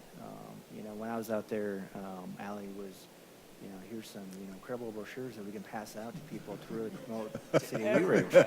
That was great. And, I was chatting with other mayors from our nearby neighbors and other council members, and attending classes. And going to the conference, it was really a kind of a highlight of my life to interact with different people and different politicians, and thank you to staff, thank you to the city, thank National League of Cities. What just an incredible opportunity. So thank you. And the other thing locally, I did want to say. I decided to take my family on Sunday to the New Image Brewing. I've been to the one in Arvada, and it was really nice. So I met Gavin, one of the co-owners, and before that asked one of the staff, when are you guys going to be having your ribbon cutting? And he was like, "Oh, you already had it." And I'm like, I don't think so. And I talked to Gavin, and really nice guy, and a great business for Wheat Ridge, a new business. Generating sales tax, and so I can foresee that place will definitely get a lot more business. The sun is coming out, the snow is gone, so that's good. Thank you. Councilor Dozeman. Thank you, Mr. Mayor, and thank you, Scott, for mentioning the New Image Brewery. That's right across the street from my house. So really excited to have that within walking distance and see a few more diverse businesses pop up along 44th Avenue as we're about ready to kick off our sub-area plan. So I think, that kind of just lends to the need for the project from Kipling to Youngfield. And I also had the opportunity to go to the Yak and Yeti ribbon cutting last week. So really happy to have them in Wheat Ridge. I was very surprised that my children enjoyed the food there. It was definitely a new palate for them, and they were quite happy, so I was too. And just speaking along businesses as well, our Wheat Ridge Business District is also having a grants info session on Thursday, March 31st at 11:30 a.m., and it's via Zoom. I'm not sure, I didn't catch that on the Wheat Ridge website. It might be up there on the calendar, but if I just got notified about it on Facebook. over the weekend, and I think that that would be a really good informational meeting for any newer businesses that are looking for signage or facade grants. So that is available, and if you're a new business owner or looking to open a business in Wheat Ridge, go check out our Wheat Ridge Business District. Thank you. Very good. Additional officials, public officials matters. Councilor Hutchinson. Thank you, Mayor.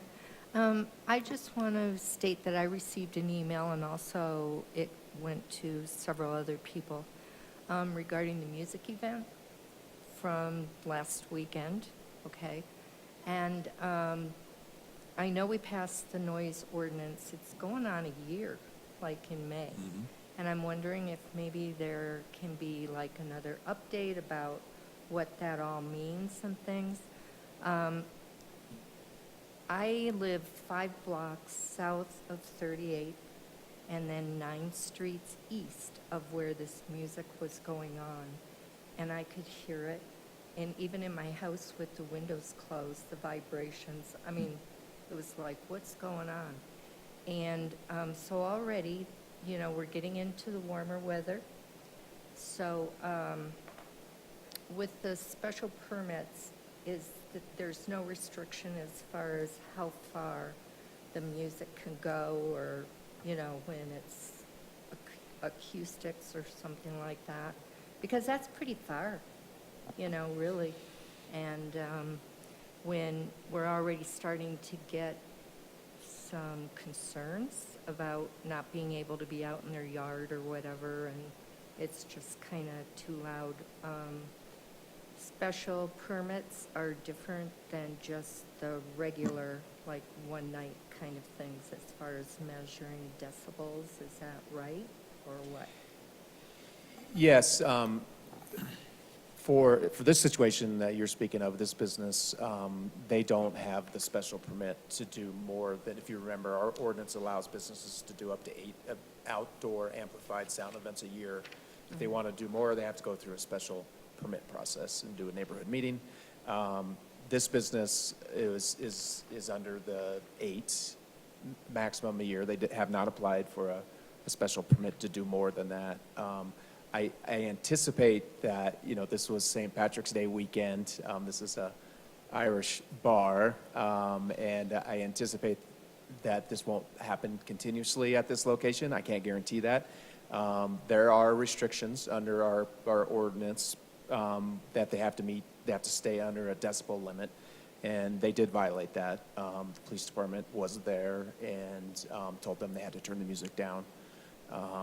And they're shaking their heads, I think. Were you guys there? So I understand. I did get at least 2 emails about the issue. And I do think that's a one-time thing for this business. But it's, you know, they did follow. They got their permits for these one-time events. And, you know, it was 3 days in a row. So I think that probably irritated people a little bit more than normal. I think maybe one of their events that we don't know for sure was outdoors, so they got an outdoor permit. They don't have to get permit if it's indoors, but it's still allowed. But they still can violate the city's noise ordinance if they're above a certain decibel level. They only have to get the permit if it's outdoors, and I believe they were outdoors maybe one night, one day, or we're not 100%. Was anybody there? Lee, were you there? So I think and Mr. Kirkpatrick may know too, the permits go through the city clerk's office. But Does it go by feet also? oh geez, we changed that ordinance so much. I don't have it know. in front of me. Do you guys remember on distance? I think new- there is a distance 200 feet. specification. There is, the new ordinance specifies that the sound level could not exceed a certain number of decibels when measured from the receiving premises. Of The original ordinance was measuring it from the nearest point on the emanating premises. So you'd be measuring in the parking lot at the bar or club as opposed to on the property of someone who's called in with a complaint. Yeah. There's a lot of confusion also because of those changes.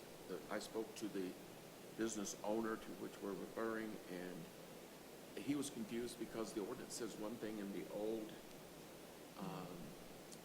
frequently asked questions document we sent out says another.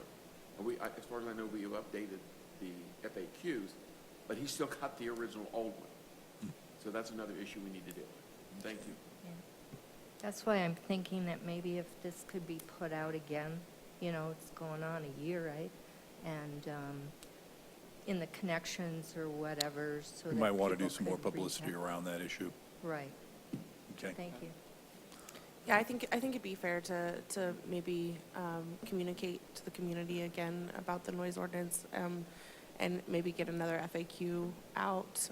I will say that I am very grateful for the partnership from Wheat Ridge Police Department and our business community.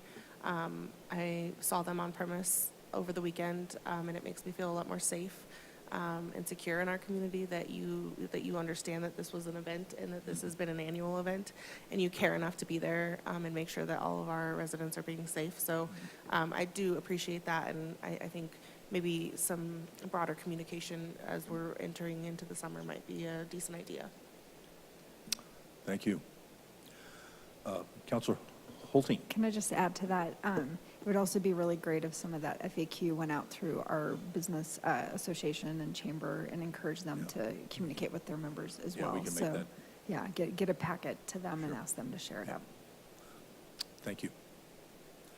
Okay, we're about to wrap it up. I was really pleased and want to welcome Yak and Yeti to Wheat Ridge. We had a nice ribbon cutting, and it looks like a great business. I hope they do very well there.